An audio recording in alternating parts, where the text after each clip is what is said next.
It was a very torrid 6 months of my life and it changed the entire face of mine. और इतना ख़राब हो गया था कि बाहर निकलना बंद हो गया था. I belong to very small town in UP. मतलब डॉक्टर साहब का बेटा है, डॉक्टर साहब का बेटा है टाइप. कॉलेज टाइम में जुगाड़ करना, हमने बहुत जुगाड़ किया. वैसे जनरल मेडिसिन का एग्ज़ाम चल रहा था. लास्ट 10 डेज़ में जनरली उसको अपने बारे में मेरे से ज़्यादा पता. तो मैं एग्ज़ाम से एक दिन पहले PSM पढ़ना चाहूँगा. You know, I was preparing. तो विनीत सर की क्लास हुई. You know, wanted to become a teacher. ये आप मेडिसिन पैथोलॉजी आप इतने अच्छे से पढ़ाते हो, या हर किसी, मेरी भी इतनी फेवरेट नहीं थी. जब मैंने आपसे पढ़ा ना तब मुझे इजी लगा था, पैथोलॉजी मैं पढ़ सकता हूँ. फिर आप मेडिसिन क्यों नहीं पढ़ाते? एक्चुअली ये एग्ज़ाम साल में 2 बार होता है एंड टाइम लिमिटेड है. कभी ऐसे लगता है कि जैसे आप क्लास जा रहे हो, दूसरी जगह जा रहे हो, तब थक जाते हो? कभी ऐसा लगता है छोड़ देता हूँ, मतलब मन नहीं कर रहा? इस प्रोफेशन में ग्रैटिट्यूड बहुत है. भगवान चाहते हैं कि मैं यहाँ हूँ. सर, किसी स्टूडेंट से आप इंस्पायर हो, उसकी स्टोरी देख के जैसे भी हो, या कोई ऐसा मोमेंट आप कॉलेज के टाइम पे हुआ हो आपसे, कभी कुछ ऐसा हुआ हो? एक्चुअली स्टूडेंट से बहुत कुछ सीखने के लिए मिला. एक लड़के से मिला था जो who came to Gautam Nagar. उसके बाद उनको 2 साल की इंटर्नशिप भी करनी है. मतलब इट इज़ सो बैड कि ये 2 साल वाला इंटर्नशिप का जो रूल है ये तो कभी मेरे को समझ में ही नहीं आया.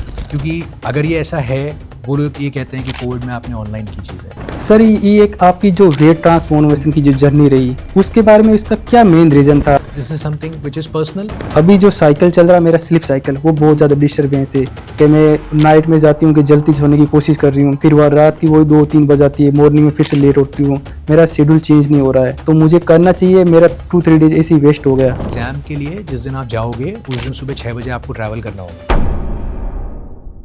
Hello guys, welcome in doctor artist podcast के सीजन 1 के सेकेंड एपिसोड में. I am doctor artist as your host, और मेरे साथ है मेरे को होस्ट डॉक्टर यावर. और आज के हमारे खास मेहमान हैं doctor Kunal sir. Doctor Kunal sir के बारे में आपको और हमें सिर्फ इतना ही पता है कि डॉक्टर कुणाल सर एक मिस्ट की सबसे बेस्ट फैकल्टीज़ है जो मेडिसिन और पैथो पढ़ाते हैं. इनके अलावा हमें कुछ आइडिया नहीं है. तो आज डॉक्टर कुणाल सर को हम इसीलिए बुलाए हैं कि वो आज की जितनी भी उनकी लाइफ की जर्नी है वो हमारे साथ शेयर करें. Thank you doctor artist, thank you doctor Yavar for calling me. शुक्रिया डॉक्टर आर्टिस्ट. आज हमारे साथ एक बहुत ही खास मेहमान है जिनकी जो एक इंस्पिरेशन है उन सब के लिए जो कुछ लाइफ में करना चाहते हैं. आज हम सर की जर्नी के बारे में बात करेंगे और कौन से चैलेंजेस इस जर्नी में सर ने फेस किए हैं उस पर बात करेंगे हम. Welcome to the doctor artist podcast sir. Thank you very much for such a kind welcome. मैं बाकी सब लोगों की तरह, जैसे बाकी सब हैं वैसे ही मैं भी एक नॉर्मल सा स्टूडेंट था. एंड चैलेंजेस तो आई थिंक हर आदमी फेस करता है, हर आदमी ही चैलेंज फेस कर रहा है. बट आई थिंक मैं ये बोलना चाहूँगा कि I have been blessed enough कि जो चैलेंजेस आए उनमें जो मेहनत की उसकी वजह से कुछ कर पाया. और एक नॉर्मल स्टूडेंट था और उसके बाद फिर जब ऐसा लगा लाइफ में कि शायद चीज़ें उस तरीके से अनफोल्ड नहीं हो रही जिस तरीके से अनफोल्ड होनी चाहिए थी, फिर कुछ लोगों ने इस तरीके से भरोसा दिखाया. तो उससे लगा कि नहीं, अगर आप किसी के ऊपर भरोसा दिखाते हो तो वो कुछ कर सकता है ज़िंदगी में. और यही सबसे बड़ा रीज़न था मेरी लाइफ में कि after doing my MBBS I instead of doing practice and seeing the patients, I thought I'll be amongst the students and try to help them as much as possible. And this is why I'm teaching and this is why I'm sitting here. Sir, college के time में आपका कोई ऐसा किस्सा जो आज भी आपको रिमाइंड करता है बार बार कि ये बहुत ऐसा हुआ कोई कभी कॉलेज टाइम में? डॉक्टर आर्टिस्ट, मतलब ऐसी बहुत सारी चीज़ें हैं. जैसे मैं मिडल ऑफ माई MBBS, मतलब मैं बहुत ही फन लविंग टाइप इंसान, और ज़्यादा मतलब टेंशन होती है. बट देन मुझे हमेशा ऐसा लगता है कि ज़िंदगी है तो उतार चढ़ाव चलते रहेंगे, कुछ ना कुछ ऊपर नीचे होता रहेगा. बट देन कॉलेज के मिडल में मेरे चेहरे पे कुछ, कैसे बोलना चाहिए, फुंसियाँ हुई. तो अब इट स्टार्टेड और वो एक थोड़ा सा फन होता है. दोस्तों ने बोला अरे भाई बड़ा हो रहा है तू, इसलिए हुई होंगी. एंड आई स्टिल रिमेंबर कि वो धीरे धीरे बढ़ती चली गई और इतना ज़्यादा हो गया वो कि it was a very torrid 6 months of my life and it change the entire face of mind. और इतना ख़राब हो गया था कि बाहर निकलना बंद हो गया था. तो वो एक टाइम ऐसा था जब मैंने मतलब स्टडी वाइज तो स्टूडेंट हैं तो स्ट्रगल करना है, बट जब फिज़िकल अपीयरेंस के ऊपर थोड़ी सी प्रॉब्लम आ जाती है तो शायद ऐसा इस तरीके की चीज़ें हो जाती हैं कि लोग साथ नहीं बैठते या आपकी मौकरी होती है, but then I have been fortunate enough, मतलब बीट माई फैमिली और be it my friends, the way they hold me at that time, उन्होंने मेरे को अलग नहीं किया और हमेशा मतलब ऐसा कि नहीं सब ठीक हो जाएगा, सब ठीक हो जाएगा, सब ठीक हो जाएगा। तो एक वो मेमोरी है मेरी लाइफ की जिसने मुझे ये बताया कि नहीं, अगर आप किसी फाइटिंग सिचुएशन के अंदर भी फाइट करते रहोगे तो eventually you will come to the shore. और वो 6-8 महीने थे मेरी ज़िंदगी के जिसमें बहुत मैंने उतार चढ़ाव देखे, मतलब उसमें बहुत मस्ती मजाक भी होती थी क्योंकि लोग बहुत मजाक करते थे, लेकिन that made me strong enough. और मेरा जो स्कूलिंग है वो मेयो कॉलेज से है, अजमेर से।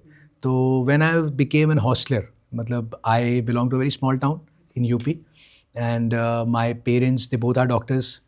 तो I belong to, I mean I been fortunate enough that I was born in a reputed family.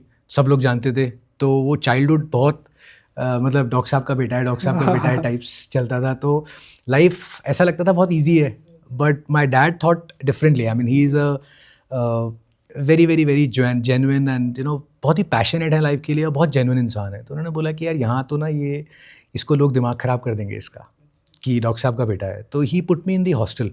और हॉस्टल में जाने के बाद when I saw people around and I saw के बच्चे किस तरीके से रहते हैं, we can understand, I mean तो वो उस चीज़ ने मेंटली बहुत टफ बनाया कि नहीं यार, you have to fight and that is what my approach in life is. You can not control the results but then you definitely can deal with things with whatever you have इन।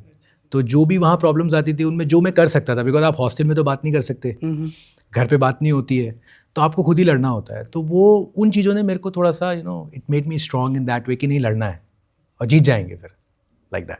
अच्छा sir, कभी ये सुना आपने जुगाड़, college time में जुगाड़ करना? हमने बहुत जुगाड़ किया वैसे। जैसे फॉर एग्जांपल एक हमारा सीनियर था, ओम विष्णु नाम से था, हमारा सीनियर था। हमारी फर्स्ट में जब फर्स्ट ईयर था तो एक मैडम थी, मेरी उससे अनबन हो गई थी। तो मुझे श्योर पता था ये मेरे को पलातनी बोलते थे हमारे, कि मैंने बोला ये तो पलातनी ठोकेगी। तो मैंने उसके रूम पे गया, भैया ऐसी सी बात है। तो उसने क्या मेरे को 2 दिन पहले से एक वो कार्ड आते, वो कार्ड चुरा के मुझे दे दिया कि संजय इसको ना अच्छे से प्रिपेयर कर ले, ये कार्ड तुझे एग्ज़ाम में वो यही कार्ड मिलेगा। वो भैया थे, वो मैं एग्ज़ाम में बैठा था, उसने ये कार्ड मुझे यही दे दिया। मैं यहाँ से अच्छे से लिख के लेके भाई ये 5 क्वेश्चन है, इसको अच्छे से छाप दूंगा। तो ऐसा कोई किस्सा हुआ आपके साथ कभी? नहीं यार, ऐसा नहीं, बट अब एज अ स्टूडेंट देखो सारी चीज़ें ही होती हैं। मतलब अब आप जब एग्ज़ाम देने के लिए जाते हो तो एग्ज़ाम होता है भाई, और जब आप स्टूडेंट होते हो तो आपको नहीं पता होता, आपको एक बहुत ही नटशेल वाली चीज़ें पता होती हैं। जैसे एफएमजी के एग्ज़ाम में आपने प्रिपरेशन किया है तो हमेशा एक वो फोमो वाली फीलिंग तो रहती है कि यार ये काफ़ी है क्या, ये पढ़ लिया तो, और जितना पढ़ा है उसके अगर एक ऊपर एक नीचे किसी ने पूछ लिया तो गायब हो गए। तो मेरा भी इंटरनल मेडिसिन का एग्ज़ाम चल रहा था, तो उसमें पेशेंट्स थे, तो पता चल जाता है कि भाई प्रैक्टिकल में यही 10-12 पेशेंट्स हैं, इन्हीं के बीच में घुमाने वाले हैं। तो हमने डिसाइड कर लिया कि हाँ भाई ठीक है, पेशेंट्स को पहले सेटिंग वेटिंग करके पता लगा लिया कि क्या क्या है और उसके हिसाब से हम पढ़ के चले गए। तो जो हमारा बेड नंबर आना चाहिए था, वहाँ पे जो बाबा जी थे, जिनकी हिस्ट्री हमें टीचर को बतानी थी और सब करना था, तो हम तो वही प्रिपरेशन करके गए थे। अब हमें बेड पे ले जाया गया। अब बेड पे गए तो वहाँ माता जी थी, बाबा जी नहीं थे। तो अब आप घबरा गए, बाबू कुछ पता ही नहीं है क्योंकि आप तो पेशेंट के पास गए नहीं। तो बस वो मुझे ही पता है कि मैंने कैसे कैसे मतलब सारे के सारे सिम्टम्स वो वाले मुझे आ गए थे कि बस मैं बेहोश होकर गिरने ही वाला हूँ, कैसे कैसे करके मैंने पास किया है वो एग्ज़ाम। तो ये अप्स एंड डाउन्स होते हैं, चलते ही रहते हैं। हाँ, ऐसे सबके साथ होता है सर। हाँ, सबके। सर, जो आप एक फैकल्टी हो तो आपकी जो क्लास लगती है वो सुबह से शाम तक होती है, फिर उस दौरान आप अपनी फैमिली के जो रिस्पॉन्सिबिलिटीज़ है उन दोनों को कैसे मैनेज कर पाते हो, उनको कैसे बैलेंस कर पाते हो आप? यार इसमें ना आई वुड लाइक टू से 2 थिंग्स कि जैसे like on the camera people are seeing me, but whatever I am doing right now, that is not only me. It's, I think, I believe that there is so many forces which are working behind you to make you something. So I had a very modest beginning, और अभी I'm fortunate enough that I'm teaching in MIST and मेरा schedule packed रहता है। और ये खाली आप ही नहीं, ये मुझसे सब पूछते हैं कि यार जब भी बात करते हैं तू कहीं पढ़ा ही रहा होता है। मेरे दोस्त भी बोलते हैं तू कुछ कहीं ना कहीं पढ़ा ही रहा होता है, कहीं क्लास ही ले रहा होता है, तो तू चीज़ें मैनेज कैसे करता है, घर पे क्या चलता है? Because I have banking of my family and वो लोग मुझे हमेशा मोटिवेट ही करते हैं कि नहीं, यू कैन डू। और विद टाइम आप चीज़ें लर्न करते हो। पहले जब मैं स्टार्ट कर रहा था तो कुछ और समझ में नहीं आता था, because I wanted to make my mark and still I do the same, because every day is a new day, every batch is a new batch and it's a fight which is daily fight. But अभी मेरे को ये चीज़ समझ में आई है कि जो most important thing ये है कि जो आपके परमानेंट लोग हैं ना, मतलब जो पिलर्स हैं, उनको आपको टाइम देना ही देना है। So I make it a point कि जब मेरी क्लासेस नहीं है तो उस टाइम पे किसी भी XYZ काम में नहीं फंसूंगा मैं। I will give 100% time to my family. I have made it a point in my life, मतलब यू नॉट बिलीव इट, कि talking to my parents I think is the most important thing for me and I am blessed in that way and I feel fortunate कि उनको मेरे काम से, मेरे से, मेरी हर छोटी बात से मतलब है। तो देयर इज़ अ टाइम कि मैं उनको फ़ोन करूँगा और उस टाइम के लिए, चाहे वो मूवी है तो भी मैं उस टाइम फ़ोन करूँगा उनको, मैं कहीं बाहर हूँ तो भी मैं उनको उस टाइम फ़ोन करूँगा। So after the class, like people, because we are taking a class 9 to 7 and when you're taking a class 9 to 7, after 7 you feel that you have time to, you know, relax, you can go out, have dinner, like that. तो मेरा कैसा रहता है कि मेरे को ना, मेरा रिलैक्सेशन यही है कि मेरे को ढंग से ना मैं अपने घर बात कर लूँ। तो उससे क्या होता है कि वो आवाज़ सुनना, वो बातें सुनना, वो उनकी, अगर मैं उनको कुछ बात बता रहा हूँ so it will matter to them. And अगर मैं कुछ बहुत अच्छा कर रहा हूँ और बहुत हवा में हूँ तो मेरे को नीचे ले आएंगे, धरती पे आ जाओ। और अगर मान लीजिए दिन अच्छा नहीं गया, अच्छा नहीं फील कर रहे हैं, so just by you know the tone I am talking to them, so वो आपको अप कर देंगे कुछ ना कुछ बात करके। सो इट्स जस्ट के मी टाइम कुछ नहीं है ये। मतलब मैं वो नहीं मानता कि मेरा कोई मी टाइम नहीं है भाई। It is either I am in the class और I am doing things with my family. यही वर्ड सर, जब हमारे फर्स्ट एपिसोड में सलमान सर आए थे ना, एग्जिट यही वर्ड बोले थे मोस्टली। उन्होंने बोला कि जो भी है ना, अपने फैमिली को टाइम दो। वो मोस्ट इंपॉर्टेंट है यार। मतलब आप कर किसके ले रहे हो? हाँ, ठीक है, फॉर दिस ओनली। तो जब तक कि आप उस चीज़ को सेटिस्फाई नहीं करोगे, उस एंगल को आप नहीं देखोगे तब तक कोई फ़ायदा नहीं है उस चीज़ का। सेकंड की सर अभी जो एग्ज़ाम है हमारे 12 जन को एग्ज़ाम है, उसमें मोस्टली स्टूडेंट क्यों कन्फ्यूज़न होते हैं कि लास्ट के जो 10 डेज़ है ना, उसमें अपने आप को कैसे शेड्यूल बनाए कि जैसे 19 सब्जेक्ट है, 19 के 19 पढ़ना चाहिए या PYT पढ़ना चाहिए या PYQ करना चाहिए, किस हिसाब से उनको लास्ट के 10 डेज़ को हमें मैनेज करना चाहिए। मोस्टली ऐसे स्टूडेंट कन्फ्यूज रहते, या इसको पढ़ लूँ, रैपिड पढ़ लूँ, यूट्यूब चला जाऊँ, ऐसे अपना टाइम वेस्ट कर रहे हैं। उनको आप क्या एडवाइस देंगे? और ये जो मतलब एग्ज़ाम के दिन जो होता है, उस दिन कैसे वो कैसे प्रिपेयर रहे अपने एग्ज़ाम के लिए, जो एग्ज़ाम का दिन होता है?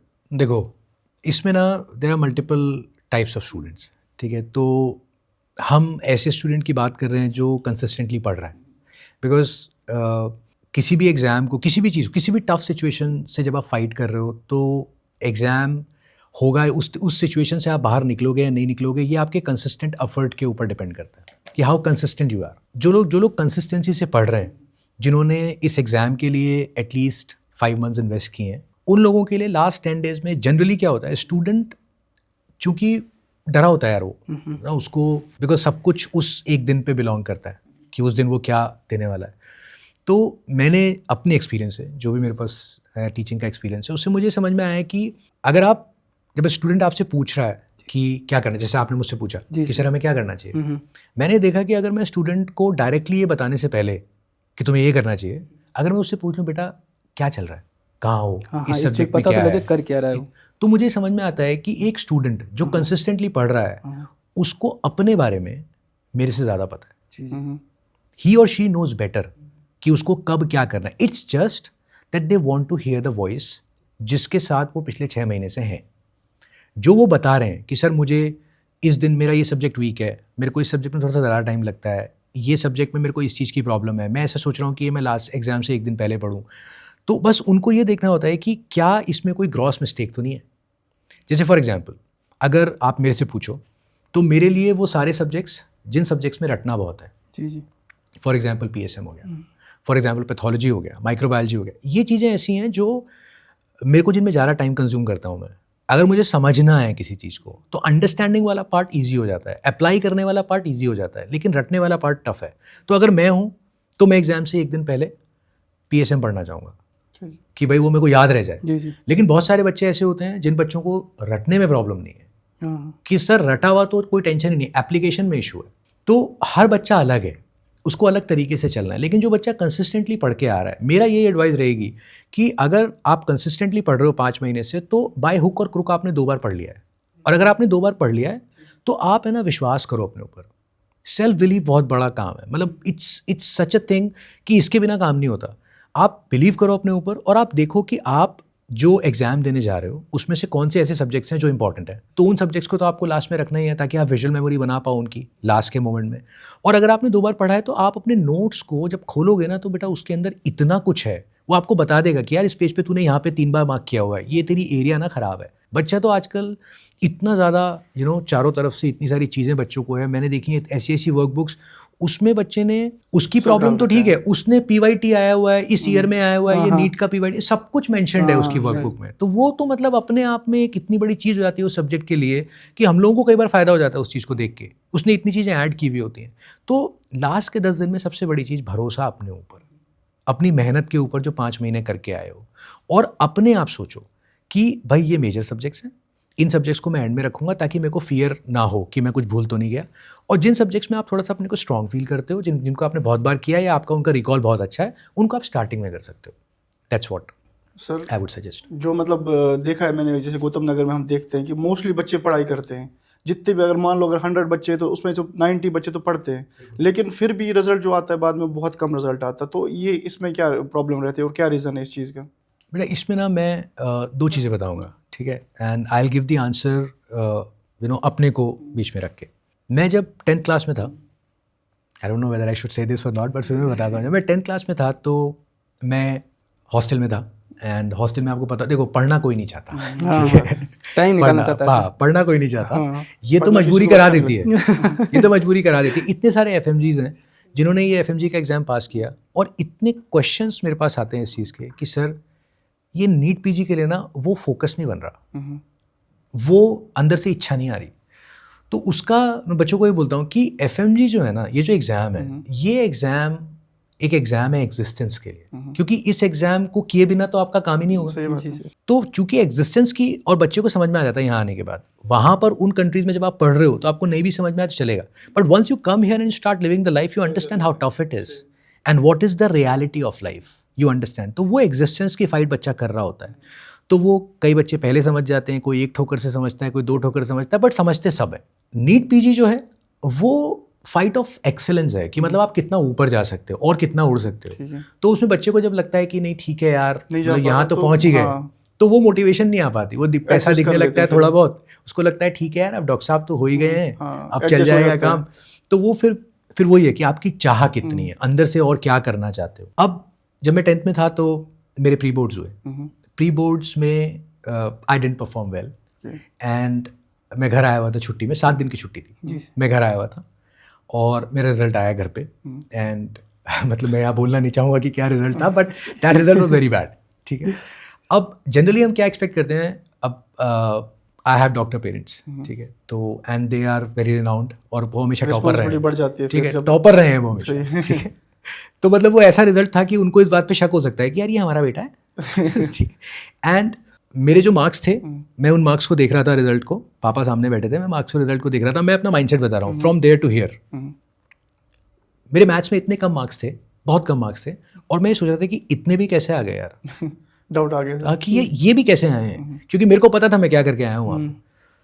एंड आई वाज एक्सपेक्टिंग कि आज धुनाई होगी, ठीक है, और ये पापा बात नहीं करेंगे मेरे से, and there was a silence, and I was expecting him to get angry, but मेरे पापा ने मुझसे क्या पूछा, उन्होंने मेरे को देखा आई टू आई, डर बहुत लग रहा था भाई, ठीक है, अभी भी मैं सोच रहा हूँ तो मेरे रोंगटे खड़े हो रहे हैं, डर बहुत लग रहा था, बट ही आस्क्ड मी, तू पढ़ना चाहता है, do you want to read or not, बोले सच बोलना, तू पढ़ना चाहता है।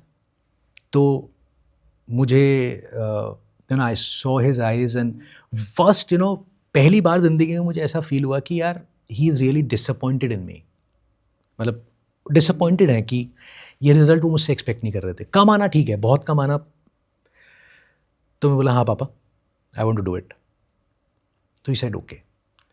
और for the next 45 days we went to my school, and उन्होंने मेरे प्रिंसिपल से बात की, एंड ही सेड कि मैं I would like to take him with me, and board से पहले मैं इसको भेजूंगा और मैं I will take care of him.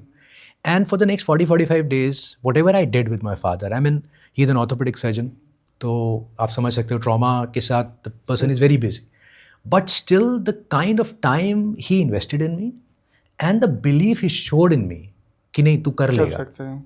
तो वो जो एक पुश था ना, वो जो एक हाथ उन्होंने मेरे को दिया पीछे से. पेरेंट्स जनरली कई बार ऐसा होता है गुस्सा हो जाते हैं फेलियर के बाद, लेकिन मेरे डैड ने, मेरी मॉम ने जिस तरीके से मेरे कंधे पे हाथ रख के मुझे बोला कि नहीं यार कोई बात नहीं, तुझसे नहीं हुआ ना, ये नहीं कि तू 10th में है तो बड़ा है, तेरे को समझ में आना चाहिए, मतलब कोई बात नहीं, हम तेरे साथ मेहनत करेंगे. So they change their life for next 40-45 days and it changed me as a person.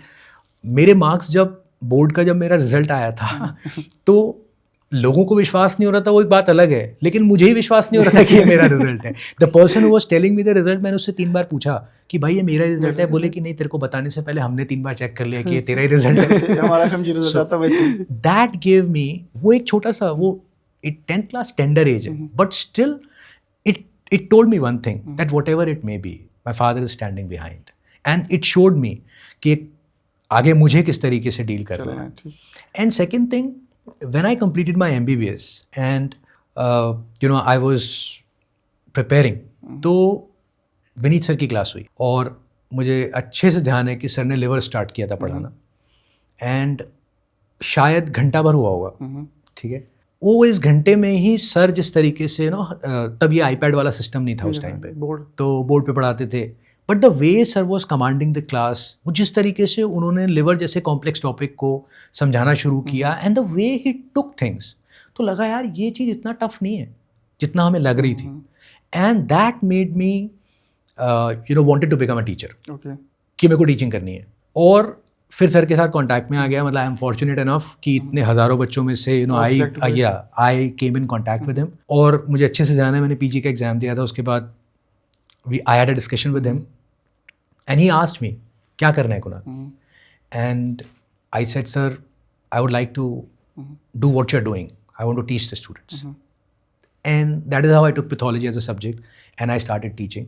तो सर ने मुझे एक चीज़ सिखाई, दैट इज़ पेशेंस. वो मुझे हमेशा ये बोलता है कि life is like an ECG, up downs चलेंगे, तो अपना काम करते जा, पेशेंस रख, हो जाएगा चीज़. तो डैड की तरफ से बिलीफ और सर की तरफ से पेशेंस, वो दोनों चीज़ों को कंबाइन करके, आज भी टफ सिचुएशंस आती हैं यार, लाइफ है, ऊपर नीचे होगा, बट आई ऑलवेज थिंक कि डैड क्या करेंगे इसमें, या सर से पूछूंगा तो सर क्या करेंगे, तो अकॉर्डिंगली उस तरीके से रिएक्ट करता हूँ. और यही जब मैं बच्चों से बात करता हूँ तो कई बार आपको नहीं समझ में आता कि बच्चा आपको किस एंगल से देख रहा है, किस तरीके से देख रहा है, बिकॉज यू ऑलवेज बिलीव कि ठीक है यार सर हैं, but people look up to you sometimes. तो मुझे हमेशा ये लगता है कि मेरे को वो टीचर वाला काम नहीं करना है ना, कि ये मेरे को लगता है कि सबसे पहली चीज़ बच्चे को ये समझाना है, कर लेगा तू, you have to put the arm around the shoulder and tell कि हो जाएगा यार, तू घबरा क्यों रहा है, ये प्रॉब्लम है ना, प्रॉब्लम सुनना है, क्या प्रॉब्लम है बता, ये प्रॉब्लम है ना, इसको ऐसे अपन करेंगे. So this is my whole approach. Sir आप जैसे क्लास में पढ़ा रहे हो तो हज़ारों बच्चे होते हैं सामने, तो आपको कैसे पता चलता है कि ये इस बच्चे को समझ आ गया, ये एक रिस्पॉन्सिबिलिटी होती है आप पे कि सबको समझ आना चाहिए, तो कब ऐसे लगता है आपको कि आपको अब इसको समझ आ गया, और किस तरीके से आप पढ़ाते हो कि बच्चे पूरे तरीके से समझ लेते हैं उस चीज़ को? देखो यार, मेरा तो सब्जेक्ट पैथोलॉजी, ठीक है, मेरे को एक्चुअली क्या होता है कि patho as a subject nobody likes, ठीक है. उसका एक सिंपल सा रीज़न ये, ऐसा नहीं कि बच्चा पढ़ना नहीं चाहता, the thing it's complex. And secondly जैसे आप कोई भी क्लिनिकल सब्जेक्ट उठाते हो जिसमें आप कोरिलेट कर सकते हो चीज़ों को, पेशेंट दिख रहा है आपको सामने, तो उन टाइमों में क्या होता है कि आपको कुछ दिख रहा है, आप उससे रिलेट कर सकते हो. अब यहाँ पैथो स्टार्ट हुई, आपने शुरू कर दी बात, हाइपोक्सिया से बात शुरू कर दी, या आपने मान लो हाइपरट्रॉफी बता दिया, तो अब बच्चा ना उस चीज़ को रिलेट नहीं कर सकता, क्योंकि आप तो डायरेक्टली बड़ी बात कर नहीं सकते, आपको बेस से उठाना पड़ेगा. तो जनरली क्या होता है कि जब जनरल पैथ से हम टीचिंग स्टार्ट होती है हमारी, सेल इंजरी, इन्फ्लेमेशन, ये सब, तो उस टाइम पे कैसा होता है कि अगर आप उनको प्लेन जेन पढ़ा दो कि बेटा ये होता है, ये होता है, ये होता है, लिखा तो सब जगह है यार, बात वो करनी है जो बच्चे को समझ में आए, ठीक है, बात उस तरीके से समझानी है उसको जिस चीज़ से वो रिलेट कर सके. तो जनरली ट्राई ऐसा करता हूँ कि कुछ स्टोरी बना के बता दूँ जिससे बच्चा रिलेट कर जाए.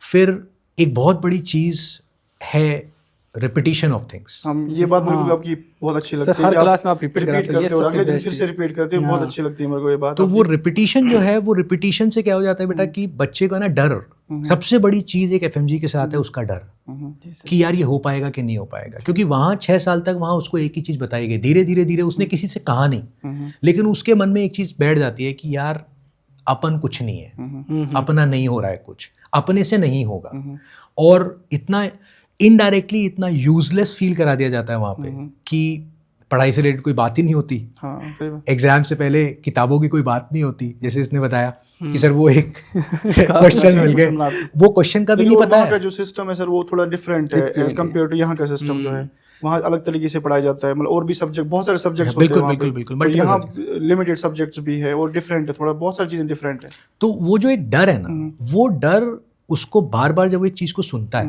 वो एक छोटी सी बात को भी मतलब छोटा नहीं समझना और रिपीटिशन करना बच्चे को, और उसके लेवल पे जाके उसको पढ़ाना कि देख बेटा ये है, तो वहाँ से आई थिंक उस चीज़ से फ़ायदा होता है बच्चे को। तो मुझे जनरल पैथोलॉजी में जितना टाइम लगता है उसमें मेरा पूरा एम यही होता है कि बच्चे से बच्चे के लेवल पे जाके कनेक्ट करना है, उसको समझाना है कि तू कर सकता है, और जब उसको एक बार समझ में आ जाता है टॉपिक, खाली बोलने से कुछ नहीं होता, अगर मैं बोलता रहूँगा तू कर सकता है तो नहीं होगा। उसको वहाँ उससे ही करा के दिखाना है कि देख ये पढ़ाया और ये अब पूछा, आंसर आ रहा है ना, तो जब उसको लगता है कि यार मैं आंसर दे पा रहा हूँ, Confidence मेरे बढ़ से जाता आंसर आ रहा है, तो उसको कॉन्फिडेंस आने लगता है कि नहीं यार अपन कर सकते हैं, कर यार सकते हैं, सही। पैथो कर सकते हैं, तो कोई भी सब्जेक्ट कर सकते हैं, और हर फैकल्टी का यही एम रहता है। सर ये आप मेडिसिन पैथोलॉजी आप इतने अच्छे से पढ़ाते हो, या हर किसी, मेरी भी इतनी फेवरेट नहीं थी, जब मैंने आपसे पढ़ा ना तब मुझे इजी लगा था, पैथो तो मैं पढ़ सकता हूँ, फिर आप मेडिसिन क्यों नहीं पढ़ाते? बेटा देखो मतलब मेरे को ऐसा लगता है कि जो प्राइमरी लव है पढ़ाने का, जहाँ से मैंने स्टार्ट किया हाँ। वो पैथोलॉजी है, जी। तो उसको मैं छोड़ना नहीं चाहता, बिकॉज दैट इज समथिंग नहीं तो वो अब तो हम- खून में भी चली वो गई तो है। सर हम छोड़ने नहीं देंगे आपको पैथोलॉजी तो कैसे? और फिर एक्चुअली ये एग्जाम साल में 2 बार होता है जी सर। एंड टाइम लिमिटेड है, हाँ। और आई एम फॉर्चुनेट इनफ कि सर इतना बिलीव करते हैं मेरे ऊपर कि सर ने पैथोलॉजी के साथ साथ मेडिसिन की भी रिस्पॉन्सिबिलिटी दी, और बेसिक तो टाइम कंस्ट्रेन है कि टाइम, फिर अगर कहीं एक जगह पढ़ाऊंगा तो फिर सारे बैचेस में सब लोग हाँ, कहें सब जगह कि नहीं medicine। सर यहाँ भी पढ़ाइए, तो वो एक प्रॉब्लम नहीं क्रिएट हो, बस इसलिए, जी जी। No other reason. कभी ऐसे लगता है कि जैसे आप क्लास जा रहे हो, दूसरी जगह जा रहे हो, तब थक जाते हो, कभी ऐसा लगता है छोड़ देता हूँ, मतलब मन नहीं कर रहा करने, जैसे हम पढ़ते हैं तो हम भी सोचते हैं कि नहीं करना है, लेट जाते हैं, सो जाते हैं, आपके पास ऐसा कोई ऑप्शन नहीं होता, तो आप कैसे उसको मैनेज कर लेते हो फिर? देखो यार, इसमें ना मैं ऐसा मानता हूँ कि मतलब ये जो टीचिंग एक प्रोफेशन है ना, इस प्रोफेशन में ग्रैटिट्यूड बहुत है ना, the kind of warmth we as teachers get, the kind of respect we as teachers get, मतलब it is second to none, ठीक है, बिकॉज जैसे मैंने बोला, बच्चा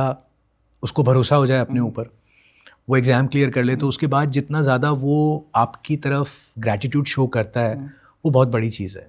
अब लोग ऐसा बोलते हैं कि मिस्ड के जो बच्चों से मैं बात करता हूँ कभी, या मेरे को मैसेजेस आते हैं, तो सिर्फ आप जैसा कोई नहीं पढ़ाता, और लेकिन मैं ऐसा मानता हूँ कि ऐसा नहीं है। मैं आज यहाँ बैठा हूँ, इसका रीज़न मैं नहीं हूँ, इसका सबसे बड़ा रीज़न है कि भगवान चाहते हैं कि मैं यहाँ हूँ, ठीक है, सबसे बड़ा रीज़न, उससे बड़ा कुछ भी नहीं है। और मेरे यहाँ आज यहाँ बैठने का चीज़ें, जैसे मैंने बताया, मेरे 10th से स्टार्ट हुआ, पापा ने हाथ लगाया वहाँ पे कि नहीं बिलीव, सर से मिला मैं, और सर के पास अपॉर्चुनिटी आई कि वो मेरे से पढ़वाएं, और मैं पढ़ा पाया। मैं ऐसा मानता हूँ कि मेरे जैसे या मुझसे अच्छे पढ़ाने वाले बहुत सारे लोग हैं, ठीक है, लेकिन because I got the opportunity और भगवान मेरे साथ हैं, ब्लेसिंग्स मेरे साथ हैं, तो वो चीज़, मेहनत है अपनी जगह, मेहनत की है मैंने, जी सर। लेकिन ये सारी चीज़ें बहुत इंपॉर्टेंट है कि सब चीज़ें एक साथ आ जाएं। जैसे बोलते हैं ना कि आप किसी चीज़ को शिद्दत से चाहो तो सारी कायनात आ जाती है, तो यहाँ चाहना था कि भाई मैं पढ़ाना चाहता हूँ, मैं ये करना चाहता हूँ, लेकिन उसके साथ सारी all the forces came together. जब भी मैं सुबह उठता हूँ, this is what actually teaching is what I love, I just can not see myself doing anything else. लोग बहुत बार मुझसे पूछते हैं कि कुछ और काम नहीं करते हो, मैं चाहता हूँ मेरे को टीचिंग से टाइम ही ना मिले कि मैं कुछ और कर भी पाऊँ, क्योंकि मुझे लगता है कि I don't know whether I will be able to do it और नॉट। तो मेरा तो मोटिवेशन ही ये है यार, वो क्लास में जाना, जिस चीज़ को मैं प्यार करता हूँ वो चीज़ मुझे रोजाना करने के लिए मिल रही है, मेरे को इतनी सपोर्ट है, बच्चों का इतना अफेक्शन है और जो मैं आज तक कर रहा हूँ वो बच्चों को समझ में आ रहा है. So that all gives me a pump. मेरे को अच्छा लगता है कि मैं सुबह उठ के सोचूं कि मेरी वहाँ क्लास है. And you will not believe, मुझे नहीं पता कि बाकी फैकल्टीज को कैसा फील होता होगा, लेकिन जिस दिन ऐसा होता है कि क्लास नहीं है मानो, तो कई बार आई एम क्लूलेस कि करना क्या है. आई एम हैप्पी कि मैं घर पे हूँ एंड आराम से बैठा हूँ, फैमिली के साथ हूँ, लेकिन आई रिमेन क्लूलेस. मेरे दिमाग में कोई थॉट ही नहीं होता. तो I am thankful to God, I am thankful to my parents, I am thankful to my family, I am thankful to the students that who want to come to my classes and study and sit, and I am thankful to Vineet sir for giving me the opportunity. और medicine वाला जो part तुम मुझे कह रहे थे, that is because of the time and I am always motivated. Sir भी कई बार बोलते हैं कि तेरा schedule tight हो जाता है थोड़ा सा, तेरे को टाइम नहीं मिलता, तू rejuvenate हो जाएगा. मैंने कहा sir thank you very much, आप ये सोचो ही मत कि मैं क्या कर रहा हूँ, मैं तो खुश हूँ कि आप मुझे अपॉर्चुनिटी दे पा रहे हो, कि भगवान ने मुझे अपॉर्चुनिटी. लोग आपसे, स्टूडेंट्स आपसे प्यार करते हैं कि आप इतने मतलब सोचते हो, तो इसलिए स्टूडेंट्स ज़्यादा आपको प्यार करते हैं. बेटा वही अगेन मतलब थैंकफुल हूँ मैं इन सब चीज़ों. सर किसी स्टूडेंट से आप इंस्पायर हो उसकी स्टोरी देख के, जैसे भी हो? हाँ मतलब ऐसे स्टूडेंट हो जो जिसका आप नाम लेना चाहते हो कि उस बंदे की, या कोई ऐसा मोमेंट आपके कॉलेज के टाइम पे हुआ हो आपसे, कभी कुछ ऐसा हुआ हो, इंसिडेंट ऐसा कुछ हुआ हो जो आपको अभी भी याद हो, कोई ऐसा स्टूडेंट हो. लोगों को लगता है जैसे ऐसा होता है ना कि भाई टीचर्स से बहुत कुछ सीखने के लिए मिलता है, लेकिन एक्चुअली स्टूडेंट से बहुत कुछ सीखने के लिए मिलता है. व्हेन यू मीट स्टूडेंट्स इतना कुछ भरा होता है ना. मतलब I have seen a guy, I will not take his name, ठीक है, but I have seen a guy. ले सकते हो जस्ट लाइक मैंने एक लड़के से मिला था जो who came to Gautam Nagar, and I am telling you this story of 5 years back when I just started. मैं उससे मिला, आई सॉ हिम, और उससे मिलने के बाद मेरे को ये समझ में आया कि इसको पढ़ाई से कोई लेना देना नहीं है, ठीक है, कोई लेना देना ही नहीं है. एंड मैंने उसको नोटिस किया, और नोटिस करने के बाद मैंने उससे मतलब मुझसे रहा नहीं गया. तो मैंने उससे पूछा, मैंने कहा यार भाई एक बात बता, तू यहाँ है क्यों, व्हाई आर हियर? तो उसने मेरे को बोला कि सर एक्चुअली मेरे को डॉक्टर तो बनना ही नहीं था, ठीक है, मेरे पेरेंट्स ने मुझे ज़बरदस्ती भेज दिया. मुझे ऐसा लगता है कि 50% ऑफ FMG ये बात इसलिए बोलते हैं क्योंकि उनको जो रोड दिख रही होती है आगे वो टफ होती है. एक्चुअली हम सब बनना चाहते हैं, नहीं होता मोस्टली, लगता है. हाँ, उनको लगता है कि हम कर नहीं पाएंगे, इसलिए वो ये बात बोलता है. उसको भी शायद ये लग रहा होगा. He belong to a good background, good family background. तो उसने मुझे सब बताया कि सर मेरे घर में ऐसा है, मेरे को तो अपने पापा के साथ ये करना है, ये करना है. मैंने कहा फिर कोचिंग क्यों ज्वाइन करी यार, चल वहाँ से तू अपनी डिग्री लेके आ गया, चला जाता. बोले सर मेरी गर्लफ्रेंड यहाँ है. तो मैं उसके साथ आया हुआ हूँ, तो वो बहुत सीरियस है पढ़ाई को लेके. तो मैंने कहा तुम पढ़ लेना, मैं बाकी चीज़ों का ध्यान रख लूँगा. एक सर मैं क्वेश्चन ऐड कर रहा हूँ. एक मेरा दोस्त था, वो जो उसका फर्स्ट टाइम में निकल गया था, एक उसका फ्रेंड था निकला नहीं था. तो उसने क्या बोला कि यार मेरी गर्लफ्रेंड, के तेरा क्यों निकला, कि मेरे पास गर्लफ्रेंड थी इसलिए मेरा निकल गया. तो उसने बोला मैं क्या करूं कि तू भी गर्लफ्रेंड बना ले.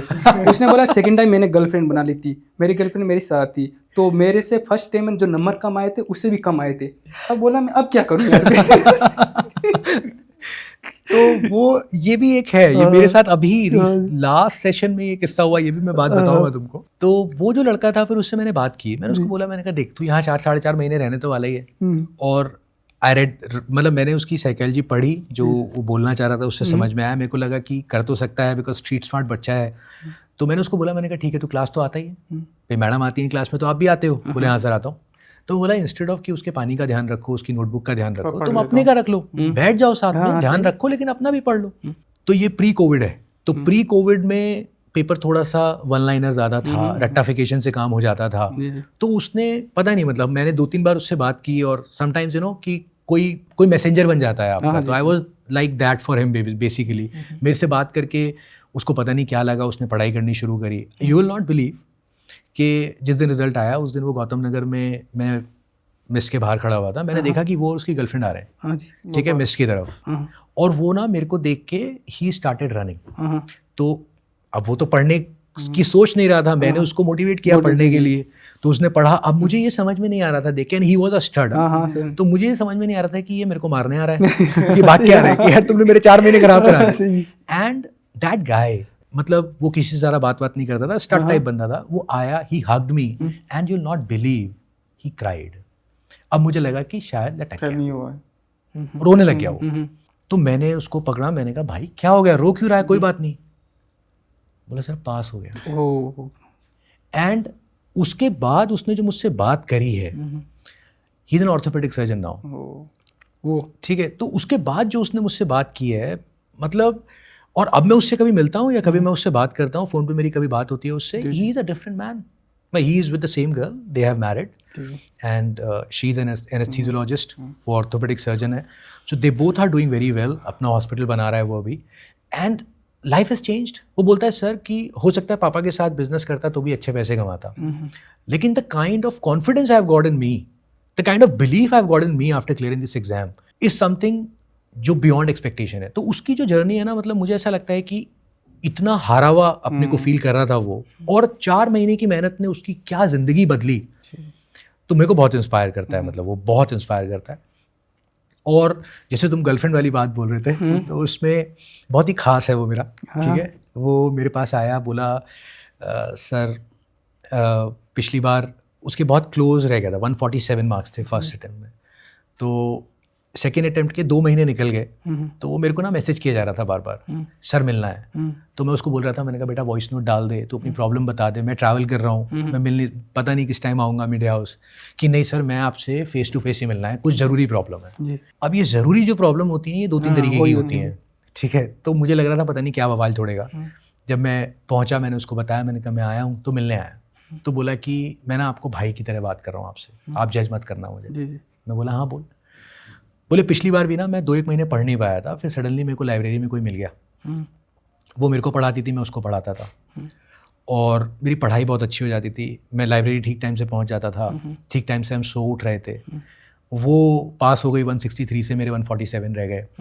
अब मुझे ना ऐसा कोई मिल नहीं रहा है लाइब्रेरी में, तो मेरी कंसंट्रेशन नहीं बन पा रही है और मैं पढ़ नहीं पा रहा हूँ। अब मैंने उसको जो बोला वो मैं इन कैमरा पे ऑनलाइन बोल नहीं सकता, बट मैंने उसको ना 15 मिनट की रैंट, ठीक है, मैंने उसको ढंग से, मतलब मैंने उसको बोला बड़ा भाई बोल रहा है ना मुझे, तो बोले हाँ हाँ बिल्कुल बड़े भाई की तरह बात करो। मैंने कहा अब तू बड़े भाई की तरह सुन, और मैंने उसको मतलब 15-20 मिनट समझाया, कसमें धसमें दी। मैं बोला ये काम नहीं करना है तूने, एक बार अपने पे भरोसा रख। आपको why do you require anybody else? अगर आपको खुद पे भरोसा नहीं है तभी आपको किसी की ज़रूरत है। आप खुद पे भरोसा रखो। आपको, जैसे मैं बच्चों को बोलता हूँ कि टीचर्स बेटा हम पढ़ा सकते हैं, वो हम सबको पढ़ा रहे हैं, लेकिन जब आप एग्ज़ाम निकालते हो ना, वो आपकी खुद की मेहनत है। हम तो 1000 बच्चों के, हम एग्ज़ाम नहीं दे सकते जाके, हम उस एग्ज़ाम सेंटर के गेट तक आपके साथ जा सकते हैं। उसके बाद उस कंप्यूटर के सामने जब आप बैठे हो ना, उस टाइम आप खुद कर रहे हो। तो जो एक टीचर जो आपको पढ़ा रहा है, जिसने आपको उस सब्जेक्ट की नॉलेज दी, वही आपकी मदद नहीं कर सकता एग्जामिनेशन हॉल में, तो यार कोई दूसरा बंदा कैसे मदद करेगा? वो तो कर ही नहीं सकता। आपको खुद पे विश्वास होना चाहिए। इस बार पास हुआ वो, ठीक है, बहुत खुश है। हाँ, इस बार पास हो, बहुत खुश है, और बोला कि थैंक यू वेरी मच, आपने मेरे को बचा लिया उस टाइम। मैंने उसकी लाइब्रेरी चेंज कराई, दूसरी लाइब्रेरी में लगवाया, और बोला तू मेरे को बताएगा कि तू क्या पढ़ रहा है, एंड इस बार क्लियर हो गया। सर अभी आप देख रहे हो कि जो नए रूल्स निकलते हैं, जैसे इंटर्नशिप का रूल निकला है कि 2 साल इंटर्नशिप करनी है। ऑलरेडी जो FMGs होते हैं वो 6 साल के MBBS करते हैं, उसके बाद उनको 2 साल की इंटर्नशिप भी करनी है। और जो FMGs होते हैं, जैसे इंटर्नशिप में भी क्या होता है कि 24/7 काम कर। अभी मेरी इंटर्नशिप चल रही है तो हमें नाइट देनी पड़ती है, 24 घंटे काम करते हैं, उसके बाद भी स्टाइपेंड नहीं मिलती। तो ये फॉरेन मेडिकल ग्रेजुएट्स के साथ नाइंसाफ़ी नहीं हो रही सर? देखो बेटा, इसमें ना पहली चीज़ तो ये है कि ये बहुत ही मतलब इट इज़ सो बैड कि ये 2 साल वाला इंटर्नशिप का जो रूल है, ये तो कभी मेरे को समझ में ही नहीं आया। क्योंकि अगर ये ऐसा है, वो लोग ये कहते हैं कि कोविड में आपने ऑनलाइन की चीज़ें, तो वो तो यार इंडिया में भी हुआ, सबने किया था, ठीक है, तो फिर यहाँ पे भी वो चीज़ होनी चाहिए थी, बट वो चीज़ यहाँ पे फॉलो नहीं करी उन्होंने। So obviously it's a discrepancy जो बिल्कुल ठीक नहीं है उस चीज़ के लिए। हाँ, मैं ये ज़रूर चाहूँगा बच्चों को बोलना, जो भी इसको देखेंगे, कि hardships are there, and to make a way for you, even after fighting with these hardships and coming out on top and telling everyone and sitting with people जो आपको ऐसा लगते थे कि अनअप्रोचेबल लोग हैं, जिनके साथ आप बैठ नहीं सकते, उठ नहीं सकते, लेकिन ये फाइट करने के बाद भी आप वहाँ पहुँचो, उसका मज़ा कुछ और है, वो सक्सेस का। तो डेफिनेटली ये 2 साल की इंटर्नशिप ठीक नहीं है। स्टाइपेंड ना मिलना, this is also very bad. हाँ, 24 घंटे काम करना, 24 घंटे बेटा, ये इस चीज़ के लिए मैं ये बोलूँगा कि 24 घंटे सब काम करते हैं, लेकिन हम ठीक फ्री है, में काम हाँ, करते हैं। लेकिन ये है कि हाँ फ्री में काम कराते हैं, लेकिन कोई नहीं। मैं देखो, you have to remain positive. जैसे नेगेटिविटी जो है ना, हम humans we are born negative actually, ठीक है, हमारा फर्स्ट इंस्टिंक्ट हर चीज़ का नेगेटिव ही है, कुछ भी कर लो, हर चीज़ का नेगेटिव इंस्टिंक्ट आएगा। अगर आपको कोई ये बोल दे ये काम नहीं करना है तो पहली थॉट ही उस चीज़ के बारे में आएगी कि अगर नहीं करना तो इसके बारे में जरूर हम सोचेंगे। बट विनर्स आर दोज जो वहाँ से भी क्या पॉजिटिव आप निकाल सकते हो उस चीज़ के ऊपर वर्क करते हैं। तो मुझे ऐसा लगता है कि ठीक है यार, हम इस चीज़ से बच नहीं सकते, हमें इस चीज़ से ये तो करना ही पड़ेगा। जो रूल्स बन गए उसको आप चेंज नहीं कर सकते। There has been so many protest जो लोग करते हैं एग्जाम से पहले। I do not believe in that, because कुछ चीज़ें ऐसी हैं जो आप चेंज नहीं कर सकते और उसमें बहुत FMGs का टाइम वेस्ट हो जाता है, बिकॉज उन लोगों को लगता है कि यार इससे ही कुछ फ़ायदा हो जाए। Instead of protesting and telling कि नहीं ये चीज़ गलत है, उनकी आप मदद इस तरीके से करो जिस तरीके से वो कुछ बढ़ पाएँ, कुछ कर पाएँ। तो अगर आप इंटर्न कर रहे हो, अगर आपसे ज़्यादा काम कराया जा रहा है, कोई बात नहीं, ज़्यादा काम तभी होगा जब वो हॉस्पिटल में काम होगा। अगर उस हॉस्पिटल में काम है और ज़्यादा काम कराया जा रहा है, आप काम सीखो। बिकॉज इवेंचुअली क्या होता है, बहुत सारे बच्चे होते हैं, एक अटेम्प्ट नहीं निकला, डाउन हो गए, दूसरा अटेम्प्ट सर हमारे 6 महीने वेस्ट हो गए, दूसरा अटेम्प्ट भी मान लो नहीं निकला, थर्ड अटेम्प्ट में और ज़्यादा घबरा गए, सर हमारा 1 साल वेस्ट हो गया। उन हर स्टूडेंट को मैं यही बोलता हूँ, बेटा ये याद भी नहीं आएगा, you will not remember. Sir Russia में 6 साल लगा के आए हैं, वो याद भी नहीं आएंगे, you will not remember them. आप सिर्फ ये देखो कि आपको जो अपॉर्चुनिटी मिल रही है, you are an intern, you are becoming, what was your dream when you landed in India? To clear this exam and do an internship. Now you are doing an internship. ठीक है यार, पैसा नहीं मिल रहा है, 1 साल और नहीं मिले, कोई बात नहीं, सारी जिंदगी पैसा कमाने के लिए, लेकिन जो मैं कर रहा हूँ इसको मैं ठीक से करूँ। ऐसे लोग की इतना काम करने के लिए आप इतना काम करते हो, भाई मैं ये चाहता था कि मुझे ये है, पैसा इज सेकेंडरी, आ जाएगा वो, money will follow, fame will follow. अगर आप डॉक्टर बन रहे हो तो ये चीज़ तो आपको मिलनी ही है, इससे आप बच नहीं सकते, ये मिलेगा ही आपको। लेकिन उसके लिए जो आपके जो फॉर्मेटिव ईयर्स हैं वो अगर 1 साल एक्स्ट्रा हो गया कोई बात नहीं, लेकिन जब वो एक्स्ट्रा हो रहा है तो उस टाइम पे बैंग ऑन मेहनत करनी है, छोड़ना नहीं है उस चांस को। तो जो भी इंटर्न कर रहे हैं वहाँ टाइम पास नहीं करना है, वहाँ काम सीखना है। पैसा ये नहीं दे रहे, भगवान ने बाद में पैसा देने के लिए सोचा है, दबा के और बहुत छप्पर फाड़ के मिलेगा। सर जैसे आपने बात की कि मतलब जैसे हम पहला अटेम्प्ट जब देते हैं तो उस टाइम हम मोटिवेटेड होते हैं कि नहीं करना है। अब कोई बंदा 2 नंबर से रह जाता है तो उसके बाद उसको ना ऐसे अंदर से ही आता है बिलीव कि मेरे से मैं नहीं कर पाऊंगा, ऐसे डाउट सा आता है। तो उसको कैसे आप फेस कर, मतलब कैसे उसको निकाल दे दिमाग से कि नहीं हम कर सकते हो ऐसा? देखो कुछ लोग का कैसा होता है कि जैसे जब आप बहुत पास आके रुकते हो, जैसे ये 145 से जो ऊपर वाले बच्चे होते हैं ना, इनफैक्ट 140 वाली लाइन में जो बच्चे होते हैं, टू बी वेरी फ्रैंक, उन लोगों में और 155 तक के बच्चों में कोई खास फर्क नहीं, ठीक है, वो दिन की बात है, ठीक है, उस दिन में हम क्या फील कर रहे हैं। मुझे प्रैक्टिकली ऐसा फील होता है कि जो रिजल्ट आ गया सो आ गया, भगवान की ये मर्जी, आपको एक्सेप्ट करना चाहिए और कि ठीक है यार नहीं निकला, own that, own your failure also, कि हाँ भाई नहीं हुआ। जैसे कई बार क्या होता है, पढ़ाने गए, टॉपिक पढ़ा रहे हैं, समझ नहीं आया, बट आपको क्लास देख के समझ में आ जाता है कि यार ये बच्चे ना उतना खुश नहीं है इस टॉपिक से, कोई बात नहीं यार, ओन दैट 2 आवर्स, मतलब दिन में हम 10 घंटा पढ़ा रहे हैं, उसमें से कोई 2 घंटा खराब हो सकता है। What do I think in the break कि यार ये वाला 2 घंटा ना थोड़ा डल चला गया क्लास का, तो अगले 2 घंटे में I have to work even 10% extra to cope up for that 2 hours which I lost. तो मैं बच्चों को ये बोलता हूँ कि देखो बेटा, जो रिजल्ट आ गया वो भगवान की मर्जी, आप उसको चेंज नहीं कर सकते, आप उसको फाइट ही नहीं कर सकते। अब अगली बार ये रिजल्ट ना आए इसके लिए क्या करना है, आप किसी को भी बुरा बोल सकते हो, किसी कोचिंग इंस्टीट्यूट को आप बुरा बोल सकते हो, फैकल्टी को आप बुरा बोल सकते हो, एनवायरनमेंट को आप बुरा बोल सकते हो, ऑर्गेनाइजेशन NBE ऐसा कर रही है ऐसा आप बोल सकते हो, but at the end of the day क्या आप रिजल्ट में कोई चेंज कर सकते हो? नहीं कर सकते। आप क्या कर सकते हो, आपको ये पता है कि 180 दिन बाद आपको फिर से ये एग्जाम देना है। पहले तो आप एक्सेप्ट कर लो उस रिजल्ट को कि ठीक है यार जो हुआ सो हुआ, अगली बार ये ना हो वो मुझे ध्यान रखना है। अब उसके लिए 2 चीज़ें होती हैं। सबसे पहले हर बंदे को यहाँ पता होता है कि उसने क्या किया हुआ है और क्या नहीं किया हुआ, हर बंदे को पता होता है। सही बात है। बस ये होता है कि वो एक्सेप्ट नहीं करना चाहता है, आपको ब्लेम किसी और को देना है, ठीक है। जैसे मैं यहाँ आने में 20 मिनट लेट हो गया, ठीक है, तो मैंने ब्लेम किसको दिया? ट्रैफिक को। तो ये हर बंदे को ब्लेम करना होता है किसी चीज़ को। तो वहाँ पे चूंकि ये रिजल्ट बहुत बड़ा रिजल्ट है, ये आपका एग्जिस्टेंस का एग्जाम है, तो इसमें जितना जल्दी आप रिजल्ट को एक्सेप्ट करके और ये सोचोगे देखो भगवान क्या चाहते हैं इसको आप डील नहीं कर सकते, एग्जाम कैसा आएगा इसको आप डील नहीं कर सकते, दिन कैसा निकलेगा इसको आप डील नहीं कर सकते, आपको नहीं पता क्या होने वाला है, लेकिन आप किस बात को डील कर सकते हो कि अगर आप एफर्ट डाल रहे हो तो आप राइट डायरेक्शन में एफर्ट डाल सकते हो। सो यू हैव टू से कि ठीक है भाई मेरे 140 मार्क्स आ गए, मेरे 142 मार्क्स आ गए, मेरे 135 मार्क्स हो गए, मैंने एक्सेप्ट किया। अब ये जो 15 नंबर कम आए हैं, इन 15 नंबर में मैं कैसे इसको बढ़ा सकता था, तो वो बंदा जब 19 सब्जेक्ट्स को लेके बैठेगा ना, तो उसको यकीन मानो आप, उसको पता चल जाएगा यहाँ गलती है। तो पहले तो ये एक्सेप्ट कर लो, अपनी गलतियाँ देख लो। दूसरी बात, बहुत सारे बच्चे ये गलती करते हैं कि 140 145 के पास आने के बाद उनको लगता है यार 5 मार्क्स का ही तो प्रॉब्लम है, क्वेश्चन नहीं कर पाए इस वजह से हो गया। ठीक है, हमें कुछ जरूरत नहीं है, कर लेते हैं। तो हम उसी चीज़ के ऊपर फोकस करते हैं, या उनको ट्रस्ट नहीं होता इस चीज़ पे कि जो उन्होंने पढ़ा था वो एनफ था। सही था। मैं ऐसा मानता हूँ कि आप सोर्स एक रखो, ठीक है, कोई भी सोर्स एक रखनी है आपको, और उसके बाद जब आप तैयारी दोबारा से शुरू करते हो, उस तैयारी को आपको जीरो से ही स्टार्ट करनी है। बिल्कुल। और हर दिन आपको ये पता होना चाहिए और कंसिस्टेंटली ये पता होना चाहिए कि पिछली बार जब मैंने ये चीज़ पढ़ी थी तो मुझे इतना आता था, आज मैंने ये चीज़ दोबारा पढ़ी है तो मुझे इसमें ये बात एक्स्ट्रा समझ में आई है। जब तक आपको हर दिन रात को बेड पे लेटते हुए ये चीज़ ना लगे कि आज मैंने गेन किया है, तब तक आप अपनी मंजिल की तरफ नहीं बढ़ रहे हो।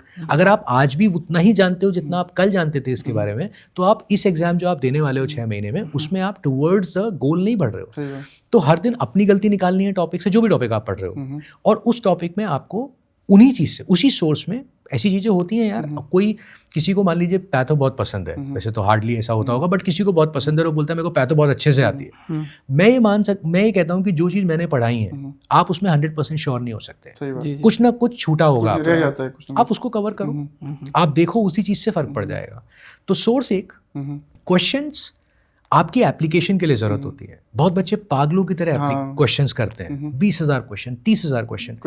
क्वेश्चंस नहीं करना ये गलत है, लेकिन एक्सेस क्वेश्चंस करने का भी आप, क्योंकि टाइम तो लिमिटेड है ना यार, आप अगर इतने क्वेश्चंस करने के लिए जाओगे तो आप डेविएट हो जाओगे, आप कंटेंट को याद नहीं कर पाओगे। वहां पे कंटेंट से क्वेश्चन आएगा, वहां पे एक्चुअली जो क्वेश्चंस बनते हैं वो याद भी नहीं रहते, क्वेश्चंस याद नहीं है, और क्वेश्चंस जो बन रहे हैं ना क्वेश्चंस, वो क्वेश्चंस एक्चुअली वो ये देखना चाहते हैं कि आप किन्हीं दो चीज के बीच में डिफरेंशिएट कर पा रहे हो कि नहीं कर पा रहे हो। और वो जो डिफरेंशिएशन है ना बेटा, वो अब जैसे फॉर एग्जांपल हेपेटाइटिस पे क्वेश्चन आया, तो बी और सी के बारे में आपको पता है, उनके बीच में पॉइंट्स ऑफ डिफरेंस आपको पता है या नहीं पता है, वो ये टेस्ट कर रहे हैं। अब अगर आपने क्वेश्चन ही क्वेश्चन लगा रखे हैं किसी चीज के और वहां पे कुछ और आ गया, आप घूम जाओगे। तो content focus plus on an average for an FMG I believe 50 to 100 questions, it's enough. और ये सर मैं आपकी बात पे एग्री करता हूँ कि जो आपने बोला कि जब जैसे एक अटेम्प्ट दिया, उसमें जो सोर्स पढ़ा था हमने, वो अगली बार लगता है कि ये सोर्स सही नहीं है। फिर वो मेरे बहुत सारे दोस्त ऐसे हैं जिन्होंने एक अटेम्प्ट में एक सोर्स पढ़ा, अगली बार बोला ये नहीं सही, मैं जो मेरे लाइब्रेरी में बंदा पढ़ता था वो जो सोर्स यूज़ करता था मैं वो वाला करता हूँ, अगली बार वो दूसरे लाइब्रेरी वाले का सोर्स यूज़ करता है। तो मतलब ये चीज़ आप, मैं क्या करता हूँ आप पे कि मतलब सोर्स चेंज करते हैं बच्चे बहुत, क्योंकि आपको कहीं ना कहीं तो ब्लेम दे के आगे बढ़ना है ना हिम्मत के लिए, लेकिन आपको मतलब मुझे ये लगता है कि रियलिटी में रहना, क्योंकि ये आपका खुद का एग्जाम है यार। मतलब आप या मुझसे पढ़ सकते हो, आप you can come to mist and read, और आप वहां से पास भी हो सकते हो सकता है ना भी हो, और हर एक जगह से पास होते हैं बच्चे, हर तो बिल्कुल। लेकिन वो इस बात पे डिपेंड करता है कि आप, अगर आप नहीं हो रहे हो पास, तो आप रूट कॉज पे जाओ, सुनी हुई बातें नहीं। जीटी एक ये बहुत बड़ा अभी एग्जाम आने वाला है, बच्चे परेशान है, रोजाना सुबह से लेकर शाम तक यही मैसेजेस आ रहे हैं, सर हम जीटी नहीं दे पाए, और बोलते हैं कि हमने पढ़ा ही नहीं तो कैसे जीटी देंगे, और लास्ट तक यही बोलते रहते हैं। अब प्रॉब्लम क्या है कि चूंकि there would be around 50,000 FMGs who are gonna give the exam on 12th of January। अब आपसे ये सोचो कि इन 50,000 एफएमजीज में से कितने फर्स्ट टाइमर्स हैं? 5,000। बिल्कुल, हाँ सर।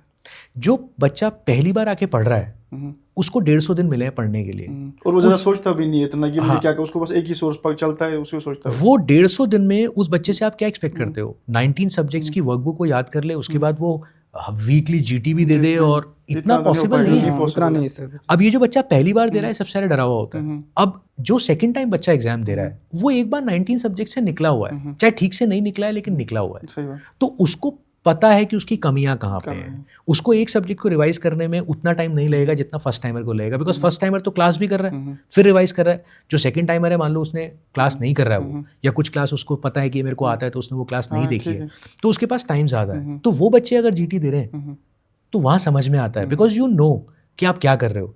लेकिन आप रैंडमली जीटी दे रहे हो, आपके सब्जेक्ट, भाई व्हाट इज, मैं आपसे ही पूछता हूँ कि अगर आप कोई जीटी दे रहे हो तो what is your main M of giving a GT? आपका क्या एम है जीटी देने का? मेरा ये होता है कि मतलब पता चले कि कितना आता है मेरे को, या कुछ यही एम है ना। अब अगर आपने एक बार ढंग से सब्जेक्ट को पढ़ ही नहीं रखा है, आपने जीटी दिया, उसमें मान लीजिए आपके 140 मार्क्स आ गए, अब आप परेशान होकर बैठे हो कि जी मेरे 140 मार्क्स आ गए। हाँ, वो डरते हैं और अगली बार देते नहीं फिर। बिल्कुल। अब ऑब्वियसली यार 140 आएंगे। Have you completed all the 19 subjects? Have you? If you have not completed all the 19 subjects properly, what do you expect to get out from a GT? GT, ठीक है, how your mind is going to react for, continuously 2.5 hours sitting in the exam. How would you deal with the questions continuously? For all that, GT is important. But analyzation of the GT is more important. सही बात है. That where do you lack? So at least I always tell the students that you first have to complete the course. At least, sir, ये enough है. अरे भाई, ये तो complete करो. हाँ. Complete this and then analyze. Give the GT wherever you want to give it. And then see कि ये enough है कि नहीं है. सर जैसे मतलब जब मैं भी प्रिपरेशन कर रहा था उस टाइम पे भी मैं ऐसे ही करता था. जैसे मतलब मैं ग्रैंड टेस्ट देता था या मॉक टेस्ट देता था, मैं क्या करता था, जैसे मुझे उसमें कोई गलती होती थी तो मैं उसको एक डायरी में, उसको रॉन्ग डायरी बोलता था मैं, तो उसमें वो लिखता था, वो टॉपिक्स लिखता था. तो अगली बार जब मैं जैसे फॉर एग्जांपल ऑब्स गायनी में लेता हूँ, मेरा कॉन्ट्रासेप्शन हो गया, लेबर, हमेशा गलत होते थे, तो मैं वो टॉपिक्स उस रॉन्ग डायरी में लिखता था उन टॉपिक्स को. और जब मैं अगली बार जब मुझे ऑब्स गायनी पढ़, तो पहले मैं वही टॉपिक पढ़ता था, कॉन्ट्रासेप्शन, लेबर. एग्जाम में जब क्वेश्चन आया उस पर कॉन्ट्रासेप्शन पे लेबर, मेरा वो ठीक हो गया. और कभी ठीक नहीं होता था, जैसे ग्रैंड टेस्ट में कभी ठीक नहीं हुआ मेरा कॉन्ट्रासेप्शन वाला क्वेश्चन, लेकिन एग्जाम में ठीक हो गया. नहीं बेटा, ये बहुत ज़रूरी है. जैसे मैंने बोला ना, knowing your mistakes is the most important thing. और नोइंग योर मिस्टेक्स आपको कैसे समझ में आएगा कि आप क्या मिस्टेक, जब आप टेस्ट दे के एनालाइज करोगे. और आपको टेस्ट कब देना है? जब आपने पढ़ लिया है. If you have read it, then give the test, analyse and write it down कि ये मेरी मिस्टेक है. अगर आपने पढ़ा ही नहीं है तो टेस्ट देके आपको क्वेश्चन याद नहीं आएगा, आपको उसको मतलब ही समझ में नहीं आएगा, आप एनालाइज नहीं कर पाओगे, आप लिख भी नहीं पाओगे, तो वो टाइम वेस्ट हो गया. और इंसान गलतियां याद रहती है मोस्टली, सही चीज़ याद नहीं रहती. सर ये एक आपकी जो वेट ट्रांसफॉर्मेशन की जो जर्नी रही, उसके बारे में उसका क्या मेन रीज़न था, या खुद का ही था या कोई रिजेक्शन ऐसा कोई था? देखो, मतलब मैं इस चीज़ को, this is something which is personal, मतलब मेरी लाइफ से जुड़ी है, आपकी लाइफ से जुड़ी. तो मैं हमेशा इस चीज़ को बोलता हूँ, क्योंकि मुझे ऐसा लगता है कि जब मैं पढ़ा रहा होता हूँ तो anything which you have achieved, जैसे हर बच्चा एक कुछ चीज़ अचीव करना चाहता है, वो ये बताना चाहता है कि यार मैं भी कुछ हूँ. So every achievement becomes an inspiration for the people I deal with on a daily basis. तो मैं बचपन से मतलब खाने पीने का बहुत शौक रहा है, ठीक है, और पराठे और आलू, ठीक है, तो ये मेरा पराठा आलू दही, ये फेवरेट फूड था बचपन में, और यही मिला भी करता था ज़्यादातर खाने के लिए. डांट भी बहुत पड़ती थी, तुम ये नहीं खाते हो, वो नहीं खाते हो, बट मेरे को यही अच्छा लगता था. And because I lived in a joint family, तो अगर मान लीजिए कुछ ऐसा बना है जो नहीं अच्छा लग रहा है, तो बस दादाजी के पास जाना है और थोड़ा सा दो चीज़ क्रोकोडाइल टीयर्स आने चाहिए, और फिर बस जो आपको खाना है वो मिलेगा आपको खाने के लिए. तो आलू के पराठे, ये वो. और अभी भी मतलब मैं ऐसा मानता हूँ, हालांकि मैं अब नहीं खाता हूँ उतना ज़्यादा, लेकिन मेरी माँ के बने हुए हाथ के आलू के पराठे, मैं कहीं का भी कोई भी कुजीन छोड़ सकता हूँ अगर माँ आलू के हाथ के पराठे बना रही है तो, ठीक है, मतलब मुझे वो इतने पसंद है. तो खाना पीना मेरे को शुरू से बहुत पसंद था, और मैं I was Okesh kind of a built मेरी थी. और फिर एक टाइम ऐसा आया कि इतना खाने लगा कि मेरा वेट 82 हो गया. ठीक है, हाँ, मतलब आई वॉज रियली हैवी. और फिर मुझे मेरा भाई, छोटा भाई, he is also he is one person in which I confide. मतलब सब जो भी मेरी ज़िंदगी में चल रहा है, तो ऐसा बॉयज टॉक जो करनी होती है, तो वो मैं उसके साथ कर रहा हूँ. वो भी बहुत हेल्दी हो गया था. तो I saw him transforming himself, और मैंने उसको देखा, और वो मेरे को बताता था, भैया मैं ऐसे कर रहा हूँ, मैं ऐसे कर रहा हूँ. तो मैं उसको बोलता था, मैंने कहा यार ये कोई तरीका है, जब उसने शुरू किया था. And the way I saw कि उसकी जो जर्नी थी, and the way he start looking, और उसके अंदर कॉन्फिडेंस, अपने को कैरी करने का कॉन्फिडेंस, वो सब चीज़ बहुत बढ़ गई. और मेरा तो प्रोफेशन भी इस तरीके का हो गया है कि हर रोज़ लोगों के बीच में जाना है. एंड ही सेड कि यार भैया, मतलब if you feel if you dressed up properly, तो थोड़ा कॉन्फिडेंस आता है उस चीज़ से. तो मेरे को लगा हाँ यार ये कर सकते हैं. तो हालांकि मैंने इतना दूर तक नहीं सोचा था कि मैं ऐसे हो जाऊंगा, but because he was doing it and I was seeing the result, तो मेरे को लगा मैं भी ट्राई करता हूँ, लेट्स ट्राई इट. एंड फिर एक दो बार क्लास में भी इस तरीके की इंसिडेंसेस हुए हैं कि ये मैंने भी सुना था एक बार, कि, मैंने बोला सर कि मैं पढ़ा रहा हूँ. अच्छा, मेरे को कैसा है कि मैं एक जगह बैठ के नहीं पढ़ा सकता, ठीक है, तो मैं खड़े होकर ऐसे थोड़ा बहुत घूमता रहता हूँ। तो मैं जेनेटिक्स पढ़ा रहा था, ठीक है, और जेनेटिक्स एग्जाम के लिए भी बहुत इंपॉर्टेंट है और वो समझ में भी नहीं आती है वो पैटर्न उसमें इनहेरिटेंस। तो मैं वो पढ़ा रहा डिग्री, तो मैं वो पढ़ा रहा था और मैं ऐसे खड़े होकर ना मतलब ऐसा कि ऐसे याद करो ऐसे याद करो ऐसे कर रहा था। मैंने देखा फ्रंट बेंच में ना कुछ बच्चे बैठे हैं, अब वो आई हैड अ बेली, तो वो ऐसे इसकी and it was like oh my God, मैं वो गुस्सा भी आ रहा है, शर्म भी आ रही है, सब कुछ साथ साथ चल रहा है कि यार मतलब ऐसे कैसे भाई, इतना इंपॉर्टेंट टॉपिक पढ़ा रहा हूँ, तुम्हें मेरे पेट दिख रहा है। And I was already motivated by my brother के नहीं ऐसा कर सकते हैं। एंड देन आई स्टार्टेड कि नहीं मेरे को करना है। अब बिकॉज ऑफ माय लाइफस्टाइल, क्योंकि मैं ट्रैवल बहुत करता रहता हूँ, घर पे नहीं रहता हूँ उतना ज़्यादा, घर पे रहता हूँ तो वाइफ को बोल सकता हूँ कि यार ये खाना है, ऐसे खाना है, तो वो हो सकता है। बट बिकॉज आई ट्रैवल तो सब बाहर का ही फूड चलता है हमेशा। तो then I study lot on internet कि कैसे करना है, और एट दी एंड मेरे को समझ में आया कि 50 चीज़ें हैं वेट लूज़ करने के लिए, but the best thing is calorie deficit पे रहना है आपको, कि जितना आपको लगा रहे हो उससे थोड़ा कम होना चाहिए। तो I cut down on my carbs, जो डायरेक्ट कार्ब्स हैं उनको एकदम बंद किया मैंने। एंड मैंने जॉग करना शुरू किया, एंड जितना हो सकता है मैं आज भी जॉग करता हूँ, and around 30 minutes of jogging, light exercises, and cut down on my food. अभी भी सर जिम वगैरह जाते होंगे? जिम का टाइम नहीं मिलता, to be very frank, but फिर अभी सर कैसे मैनेज करते हो? जिम नहीं जाते हो? Diet and my jogging, so that's. और मतलब पापा ने बहुत फोर्स कर करके कि नहीं ये चीज़ अच्छी है, थोड़ा सा योगा कि जब भी टाइम मिलता है तो 10 मिनट ही कर ले पर कर। तो that's how he is you know doing. तो वो उन सब चीज़ों से चलता है काम। सर आपका एक वर्ड बहुत पॉपुलर है, कद्दू बोलते हैं आप क्लास में, बहुत पॉपुलर है वो, बहुत सुना है मैंने उसके बारे में। सर जो भी फॉरेन में बच्चे हैं, फॉरेन ग्रेजुएट्स हैं, वो भी जो वहाँ स्टडी कर रहे हैं, तो उनके बारे में क्या बोलना चाहते हो आप? कि जैसे मतलब वो उनको पढ़ाई करनी चाहिए, कितने घंटे पढ़ाई करनी चाहिए, और मतलब एंजॉय भी करना चाहिए, वो लोग कैसे बैलेंस करें उस दोनों चीज़ों को, पढ़ाई भी करें एंजॉय, और मतलब क्या पढ़े और कहाँ से पढ़े, मतलब कौन से सोर्स से पढ़े, मतलब किस तरह से पढ़ाई करनी चाहिए उनको? देखो इसके लिए कैसा है कि जो बच्चे अभी बाहर हैं जिनको आने में टाइम है, तो फर्स्ट ईयर तो यार वहाँ पे ऐसे ही निकल जाता है, पता ही नहीं चलता, क्योंकि आप सराउंडिंग से ही मिल रहे होते हो, क्योंकि सब चीज़ नहीं है आपके लिए। तो फर्स्ट ईयर का तो ठीक है, but towards the end of the second year, third year, I think बच्चों को जो सब्जेक्ट्स वहाँ चल रहे होते हैं, बिकॉज वो फंडामेंटल सब्जेक्ट्स हैं, भाई एनाटमी हो गया, फिजियोलॉजी हो गया, बायोकेमिस्ट्री हो गया, पैथो है, फार्मा है, माइक्रो है, ये जो प्री क्लिनिकल सब्जेक्ट्स हैं ना, ये आप किसी भी बहुत अच्छे डॉक्टर से मिलो जो बहुत अच्छा प्रैक्टिस कर रहा है, जिसका क्लिनिकल एक्यूमेंट बहुत अच्छा है, जिसका डायग्नोसिस बहुत अच्छा है, आप उससे मिलोगे, उससे पूछोगे कि how you are so good, he will tell you I am good in my pre clinical subjects. It's very important. It's not that I have done pathology, that's why I am saying it, but if you are good at what is happening inside, अगर आपको ये पता है normal क्या है, इसका abnormal ये है, इसकी वजह से ये हो रहा है, so automatically you are good.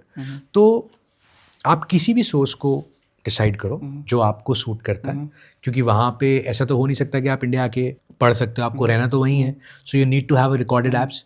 तो जो भी आपको सोच समझ में आता है विच इज़ FMG ओरिएंटेड, मतलब आपको ऐसा उतना बड़ा कंटेंट नहीं पढ़ना शुरू कर देना है कि वो मतलब आप पढ़ो भी, आपने पूरी मेहनत भी की है और फिर आप उसको समेट नहीं पा रहे हो। अगर आपको मान लीजिए आपके घर में बहुत बड़े कोई गेस्ट आ रहे हैं, आप उनके लिए 5 सब्जी बना रहे हो, तो जब आपने वो 5 सब्जी बनाने के लिए सामान किचन में बिछा रखा है, जब तक आप उसको समेट के एक सब्जी नहीं बना पाओगे ना आप, तब तक वो उतना बड़ा सामान इकट्ठा करना या सब खरीद के लाना उस सारी सब्जियों को कोई फायदा नहीं है। समेटना is very important, that whether you can confine things और नॉट। तो इसलिए बोला जाता है कि एक ही सोर्स को मल्टीपल टाइम पढ़ो, आप एक ही नोटबुक को बार बार पढ़ो, तो ताकि आपको पता चले ये गलती है उसको हाईलाइट करो, ताकि जब आप final revision before the exam दे रहे हो तो आपको समझ में आए कि भाई ये चीजें हैं जो मुझे याद नहीं रहती, नोट्स को एग्जाम में वो याद आती है। तो उन बच्चों के लिए भी FMG ओरिएंटेड ऐप्स है, वो जो सब्जेक्ट उनको उस टाइम पे पढ़ाए जा रहे हैं उनको धीरे से बिना टेंशन लिए पढ़ना है, क्योंकि एग्जाम के लिए वहाँ पढ़ा और यहाँ उसमें फ़र्क होगा।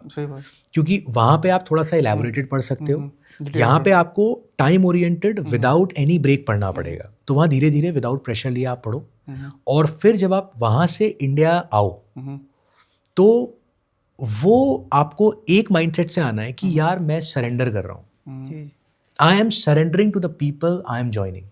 Like anybody come to MIST, the first interaction I have with them is I tell them that today you have to surrender. आप ये एग्जाम दे रहे हो, आपने सुना है, MIST में जो फैकल्टीज आएंगी, जिन फैकल्टी जो पढ़ाएंगे आपको, वो ये कराते हैं। So trust people. उन लोगों को मैं हमेशा बोलता हूँ कि भाई आपको ट्रस्ट नहीं होता है लोगों के ऊपर, क्यों नहीं होता है लोगों के ऊपर ट्रस्ट? क्योंकि करना। वहाँ पे ट्रस्ट तोड़ा है आपका, बिल्कुल सही। लेकिन यहाँ पे आप ट्रस्ट करो। तो उन बच्चों के लिए भी जो बाहर हैं, आप जो सब्जेक्ट आपको पढ़ाया जा रहा है, आप कंटिन्यूअसली सिर्फ उतना सब्जेक्ट आप कंप्लीट करते रहो, क्लियर योर बेसिक्स।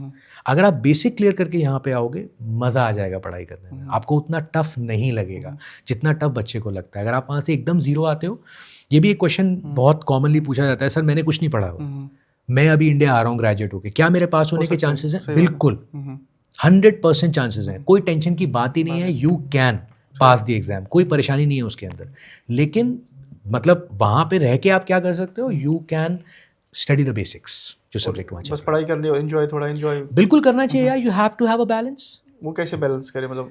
भाई देखो, आपकी वहाँ क्लासेस चल रही, आपको वहाँ पे, यहाँ पे एफएमजी जब आप एग्जाम के लिए प्रिपेयर कर रहे हो तो आपके पास टाइम नहीं है, तो आप इस टाइम एंजॉयमेंट नहीं आती यहाँ पे। यहाँ पे आप वीक में 2 4 5 घंटे दोस्तों के साथ एंजॉय करके आ जाओ, उतना काफ़ी है।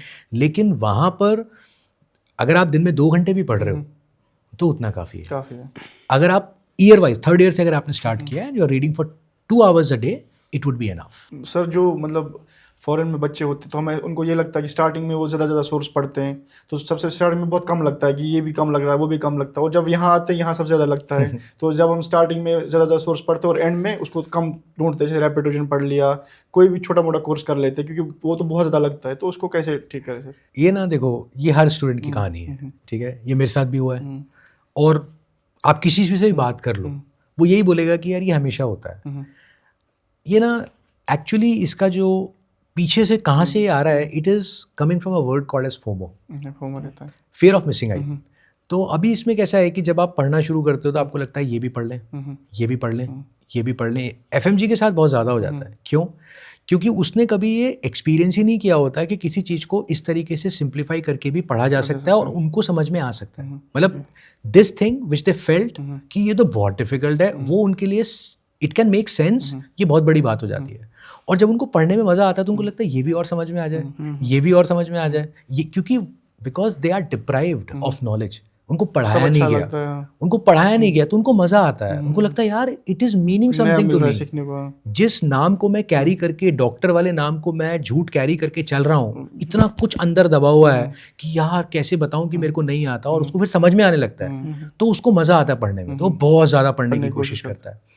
अब वहाँ पे कैसा होता है कि वो जो ट्रस्ट बिल्डिंग है ना, वो ट्रस्ट बिल्डिंग बहुत ज़रूरी है कि ये पता होना चाहिए कि ये हम मेडिकल कॉलेज में नहीं पढ़ रहे हैं, हम 6 महीने की टाइम विंडो है हमारे पास, और ये एग्ज़ाम रैंकिंग एग्ज़ाम नहीं है कि कितना ज़्यादा आपको आता है तो ही आपका एग्ज़ाम क्लियर होगा। नहीं, आपको जो बताया गया है उस मटीरियल पे अगर आप फोकस करते हो और उसमें से आप मैक्सिमम आउटपुट लेके आते हो तो आप ये एग्जाम क्लियर कर जाओगे।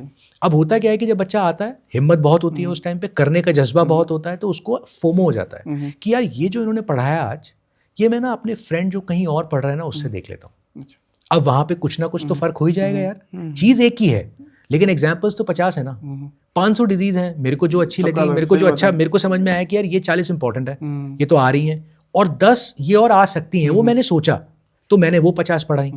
किसी और ने पढ़ाया 40 चीज़ सेम पढ़ाई, लेकिन 10 चीज़ जो उसको लगता है आ सकती हैं वो उसने पढ़ा दी। अब वो 10 तो डिफरेंस हो गई ना, तो वो 10 चीज़ें आदमी नोट कर लेगा, और ये जब 10-10 करके चीज़ें आदमी नोट करता जाता है, उसको लगता है यार यहाँ ये डिफरेंस है, यहाँ ये डिफरेंस है, यहाँ ये, तो एंड में जिस टाइम पे उसको एक्चुअली इस कंटेंट को, जो कंटेंट था उसको रिवाइज करना चाहिए, वो ऐड ऑन कर करके इतना ऐड ऑन हो जाता है कि उसको लगता है कि ये समटेगा नहीं, और फिर उसको लगता है कि यार ये छोटे से में बता दो, करना क्या है मोटा मोटा वो बता दो, और फिर वो अपने उससे भटक जाता है। तो ये जो रैपिड रिवीजन वाला सिस्टम है ना, ये रैपिड रिवीजन तो एक बच्चा अपने नोट से खुद ही कर सकता है अगर वो स्टार्टिंग से एक ही सोर्स पे स्टिक किया हुआ है। तो जैसे मैंने बोला, खुद ही बन जाएगा रैपिड रिवीजन। उसको पता होगा इस पेज पे ये इंपॉर्टेंट है, क्योंकि फैकल्टी इतनी बार बोल चुकी होगी और वो पढ़ के क्वेश्चन सॉल्व करके पता लगा चुका होगा कि ये इंपॉर्टेंट। आज इतनी बड़ी फैन फॉलोइंग है आपकी, इंस्टाग्राम पे सब आपको जानते हैं, ऐसी कोई विश है जो आपको आफ्टर इस ज़िंदगी बाद, ऐसी कोई विश है? जैसे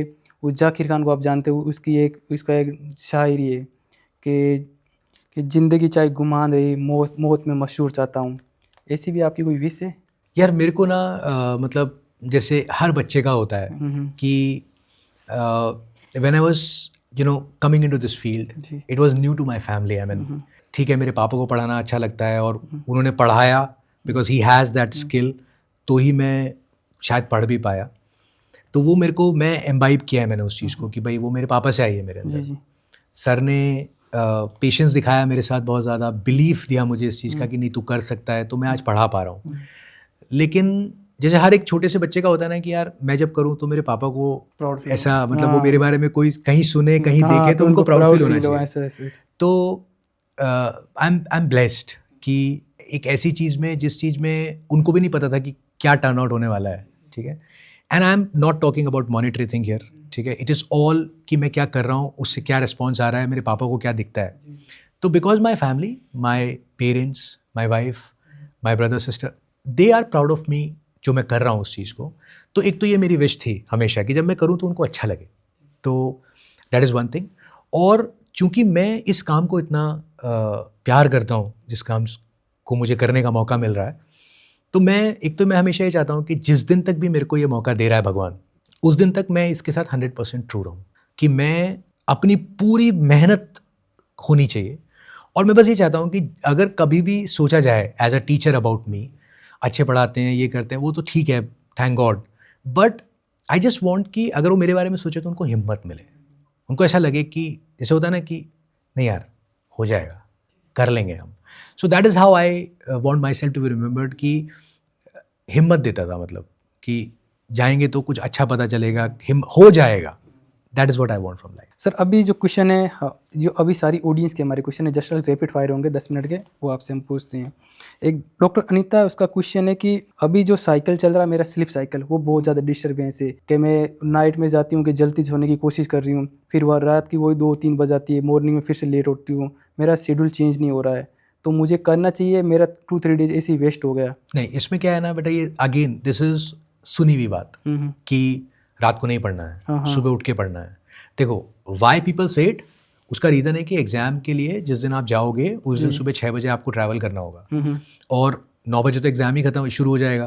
तो ऑब्वियसली रात को अगर आप सो पाओ तो वो ज़्यादा अच्छा है। लेकिन आज इस मोमेंट पे एग्ज़ाम से हफ्ते भर पहले आप ये ट्राई कर सकते हो, आधा घंटा कम करके। अगर आप मान लीजिए सुबह 4 बजे तक पढ़ रहे हो तो फिर 3:30 बजे सो जाओ, 3 बजे पढ़ना बंद कर दो, 2:30 बजे बंद। और जिस दिन एग्ज़ाम है उससे 1-2 दिन पहले आप 1 बजे के आसपास पढ़ना बंद कर दो।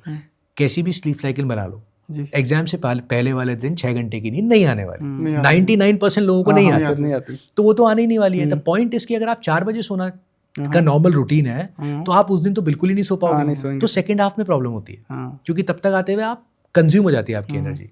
इंस्टेड आपको क्या करना है, अगर आप 12-1 बजे तक सोने का अपना नॉर्मल रूटीन करोगे, वो रूटीन की वजह से नींद नहीं आएगी, लेकिन एटलीस्ट 3-4 बजे हो सकता है कि आप 2-2.5 घंटे के लिए सो जाओ। तो उससे थोड़ा सा आपको रिकूप हो जाएगी एनर्जी। इसलिए बोला जाता है कि आप 12-1 बजे तक सोने की कोशिश करो, लेकिन वो एग्जाम से 1 हफ्ते पहले भी आप ट्राई करोगे तो वो हो जाएगा। तो अभी टेंशन नहीं लेनी है कि सुबह पढ़ना है शाम को पढ़ना है, अभी एक ही टेंशन लेनी है कि पढ़ना, सिर्फ पढ़ना। सेकंड क्वेश्चन की सर, ये डॉक्टर विक्रम का क्वेश्चन है कि ये फ्रेंड सर्कल कितना मैटर करता है अपनी लाइफ को ग्रोथ करने। किस सर्कल में, जैसे होता है जिस संगति में रहोगे वैसे आप बन जाओगे, ये कितना मैटर करता है, आप इतने सक्सेसफुल हो। Friends, obviously, friends do matter, but having a very big circle is not advisable, because you have to have some people or such people in your life जो आपको सही से सही का सही और गलत का गलत एक्चुअली बोल सके। जी। आपको इम्प्रेस करने के लिए कोई आपके साथ है, या आप गलत भी कर रहे हो, वो गलत नहीं बता रहा है उस चीज़ को, वो ऐसे लोगों के साथ आपको नहीं रहना चाहिए। ऐसे लोग जो आपके सच्चे दोस्त हैं, जो समझते हैं कि आप कौन है, उनका बहुत ज़्यादा इम्पैक्ट होता है। बिकॉज लाइफ, जैसे मैं हमेशा बोलता हूँ, इट्स लाइक एन ECG। अगर आज कुछ अच्छा है तो कल खराब भी होगा, और अगर खराब है तो अच्छा भी होगा। तो ऐसे दोस्त होने चाहिए जो हवा में अगर आप उड़ रहे हो तो नीचे ले आए, और जो नीचे है तो ऊपर ले आए। सर, अगर आप मेरा क्वेश्चन है कि अगर आप पैथोलॉजी फैकल्टी नहीं होते तो आप क्या होते हैं, मतलब कौन से डॉक्टर नहीं होते तो क्या होते हैं आप सर? यार मैं I am an automobile freak, ठीक है। तो मुझे ऐसा लगता है कि अगर मैं डॉक्टर नहीं होता तो probably I would have been doing something in the automobile.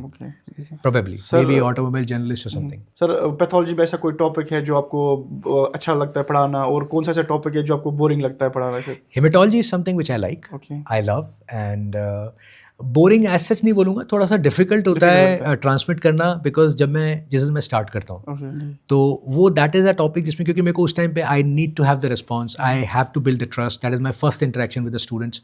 तो वो वाला एक टॉपिक थोड़ा सा स्लो जाता है बिकॉज मैं इंटरेक्ट कर रहा होता हूँ बच्चों से। बाकी haematology is something which I love. और पैथोलॉजी एक जो ब्रांच है, इसमें मतलब कितना आगे सक्सेस है, मतलब कितना इसमें? इट डिपेंड्स टोटली कि आप क्या, मतलब how do you see your self, I mean it has a life, कितनी अर्निंग है इसमें, मतलब? It depends. एक तो ये है कि आप जॉब कर रहे हो, ठीक है, तो once you are doing a job, if you are doing a job with a medical college, तो it is as same as anybody else in any branch is getting, because that is according to if you are professor, associate, assistant, तो वो same चलता है। अगर आप private job कर रहे हो तो उसके अंदर उनका particular packages according to your experience होता है। And if you are having your own business of having a pathology lab, then it is sky is the limit. Sir, आपके पेरेंट्स के साथ आपकी कैसी है? जैसे अभी हमारे ऐसा होता है कि पेरेंट्स मैं मेरी मम्मी से बात करता हूँ, मेरे पापा से कभी उनको फ़ोन करता हूँ, उनको लगता है ये पैसे कितने भेजना है, वो ऐसे बोलते हैं। आपके साथ, आपके पापा के साथ कैसा है? बेटा, मैं तो शुरू से पहले मिनट से यही बोल रहा हूँ कि मतलब मेरे उनके लिए कितना इंपॉर्टेंट है। जैसे होता है ना कि ऐसा होता है कि लोग, मैं ऐसे देखता हूँ कि पेरेंट्स वेट करते हैं कि भाई बच्चे का फ़ोन आएगा, कि भाई बच्चा क्या बात करेगा। बहुत सारे बच्चे, मैं क्लास में ही बोलता हूँ बच्चों को कि आपको अपने पेरेंट्स से बात करनी ही करनी है, मतलब इट शुड बी मैंडेटरी। लोग बोलते हैं सर आप कुछ बोल के भेज दीजिए, थोड़ा सा एंग्जाइटी लोअर हो जाएगी। मैं बोलता हूँ कि आप कनेक्शन बनाओ, वो जो कनेक्शन भगवान ने दिया है उस कनेक्शन को टूटने मत दो। माँ ने 9 महीने पेट में रखा है, वो आपको बचपन से जानते हैं, माँ बाप आपके, उन्होंने आपको पाला है, यहाँ तक बिठाया है, आप उनसे वो कनेक्शन मत टूटने दो। हाँ, आप सारी बातें शेयर नहीं कर सकते, ऑब्वियस है वो, बट ऐसा भी, मतलब मेजॉरिटी ऑफ थिंग्स आपकी लाइफ में ऐसी होती हैं जो इतनी बड़ी होती ही नहीं कि अपने पेरेंट्स से आप शेयर नहीं कर सकते। You can definitely share them. मैं वेट करता हूँ कि ये टाइम हो गया है और मुझे मेरे पेरेंट्स को कॉल करना है, because I am fortunate enough कि वो मेरी बातों से इतना ज़्यादा, मतलब उनको मतलब है उस चीज़ से, वो सुनना चाहते हैं एंड दे टेक इंटरेस्ट। वो उनका मतलब it is not their field but still it is their interest. My father knows which topics I teach, he knows in which topic I am teaching what, my mother knows that what I am teaching. So मतलब it's something which I am fortunate enough कि वो इतना बहुत ज़रूरी है। Main role किसका था? आप इतने बड़े डॉक्टर हो, फैकल्टीज हो, मिस्ट की, सब आपको जानते हैं, देखो सबसे बड़ा लाइफ में मेन रोल किसका था? सबसे बड़ा भगवान का। सबसे बड़ा भगवान का। उनसे बड़ा तो कुछ भी नहीं है, बिकॉज मुझे पता है मैं क्या था, मुझे पता है मैं आज भी क्या हूँ, और लाइफ इज सो अनप्रिडिक्टेबल। और उसके बाद मेरा पेरेंट्स और you know now my wife, because जब तक ये लोग सपोर्ट नहीं करेंगे पीछे से, जब तक ये लोग ये नहीं बोलेंगे कि ठीक है यार यू डू, तब तक नहीं हो पाएगा। और जैसे मैंने बोला कि मेरे माइंडसेट के लिए ना 2 ही लोग, जो मेरा मतलब अगर मैं कभी लो फील कर रहा होता हूँ तो 2 ही लोग हैं जिनसे मैं वो एडवाइस या उनको बता के मुझे शांति मिलती है, या तो मेरे पापा हैं, विनीत सर हैं, और जो मेरा भाई है, जैसे कभी बहुत ज़्यादा कुछ ऐसा है कि मैं किसी से भी शेयर नहीं कर सकता, so I talk to my brother and I tell him कि यार ये पंगा है, तो whatever he says he just listen, we laugh. वो बोलेगा अरे भैया ये तो बहुत कोई बात नहीं, उतना भी चलेगा, बस बता दिया तो दिल हल्का हो जाता है। तो मतलब जो आपके इंस्पिरेशन है वो विनीत सर, आपके पेरेंट्स हैं? यस। रोल मॉडल कोई आपका? My father, my father hands down. मेरा लास्ट क्वेश्चन है, आपका बेस्ट सॉन्ग कौन सा है? यार बेस्ट सॉन्ग जो आप हमें अभी सुनाओगे। हम वेट कर रहे थे, आप सॉन्ग सुनाओगे। या बेस्ट सॉन्ग मतलब बेस्ट सॉन्ग है जो आपको पसंद है, जब आपको बोरिंग सा होता है क्लास में क्या, चलो ये सॉन्ग सुन लेता हूँ अभी इस टाइम। मुझे मतलब वैसे मीनिंगफुल सॉन्ग्स पसंद आते हैं, और ओल्ड सॉन्ग्स भी अच्छे लगते हैं। अभी आप अरिजीत बहुत अच्छा गाना गाता है तो उसके सॉन्ग्स भी अच्छे लगते हैं। और मतलब ये जैसे driving is something which gives me relaxation. मैं मेरे को बहुत अच्छा लगता है ड्राइविंग करना। मैंने बोला भी ऑटोमोबाइल में मेरे को बहुत ज़्यादा इंटरेस्ट है, तो driving is something which I love. And second thing which I generally do when I am too tensed, और या फिर ऐसा बहुत बोरिंग सा हो गया है, ऐसा समझ में नहीं आ रहा है, फ्रस्ट्रेशन वेंट आउट करनी है, तो आई सिंग, तो गाने सुन लेता हूँ। तो पुराने नए कैसे भी गाने चल जाते हैं। सर 1-2 लाइन सुना दो हमें, एक गाने सुना दो। पब्लिक वेट करे, स्टूडेंट। बहुत पुराना गाना है, मेरे को मतलब ऐसे लिरिक्स भी पूरे ढंग से याद नहीं, जैसा भी आ रहा है, जैसे हमारी फैमिली को तो क्लास में भी सुनाते हो, बीच में हमने सुना है, इंस्टाग्राम पे भी देखा है सर। राजेश खन्ना का बहुत पुराना सॉन्ग है, कहीं दूर जब दिन ढल जाए, शाम की दुल्हन बदन चुराए, चुपके से आए मेरे ख्यालों के आंगन में कोई सपनों के दीप जलाए कहीं दूर जब दिन ढल जाए। बहुत खूबसूरत। सर अभी हम यही बजाएंगे, आप जाएंगे ना हमारे साथ ये thank you so much sir, जो आपने हमारे पॉडकास्ट के लिए आपने टाइम दिया, हम इसके लिए बहुत आभारी हैं आपका। हम बहुत लकी है कि आप हमारे पॉडकास्ट में आए, हाँ बहुत खुश नसीब है sir. Thank you very much यहाँ कॉल करने के लिए मेरे को। And I would like to tell everyone that please subscribe to doctor artist podcast, they are doing good job and I wish you good luck to the entire team and God bless you.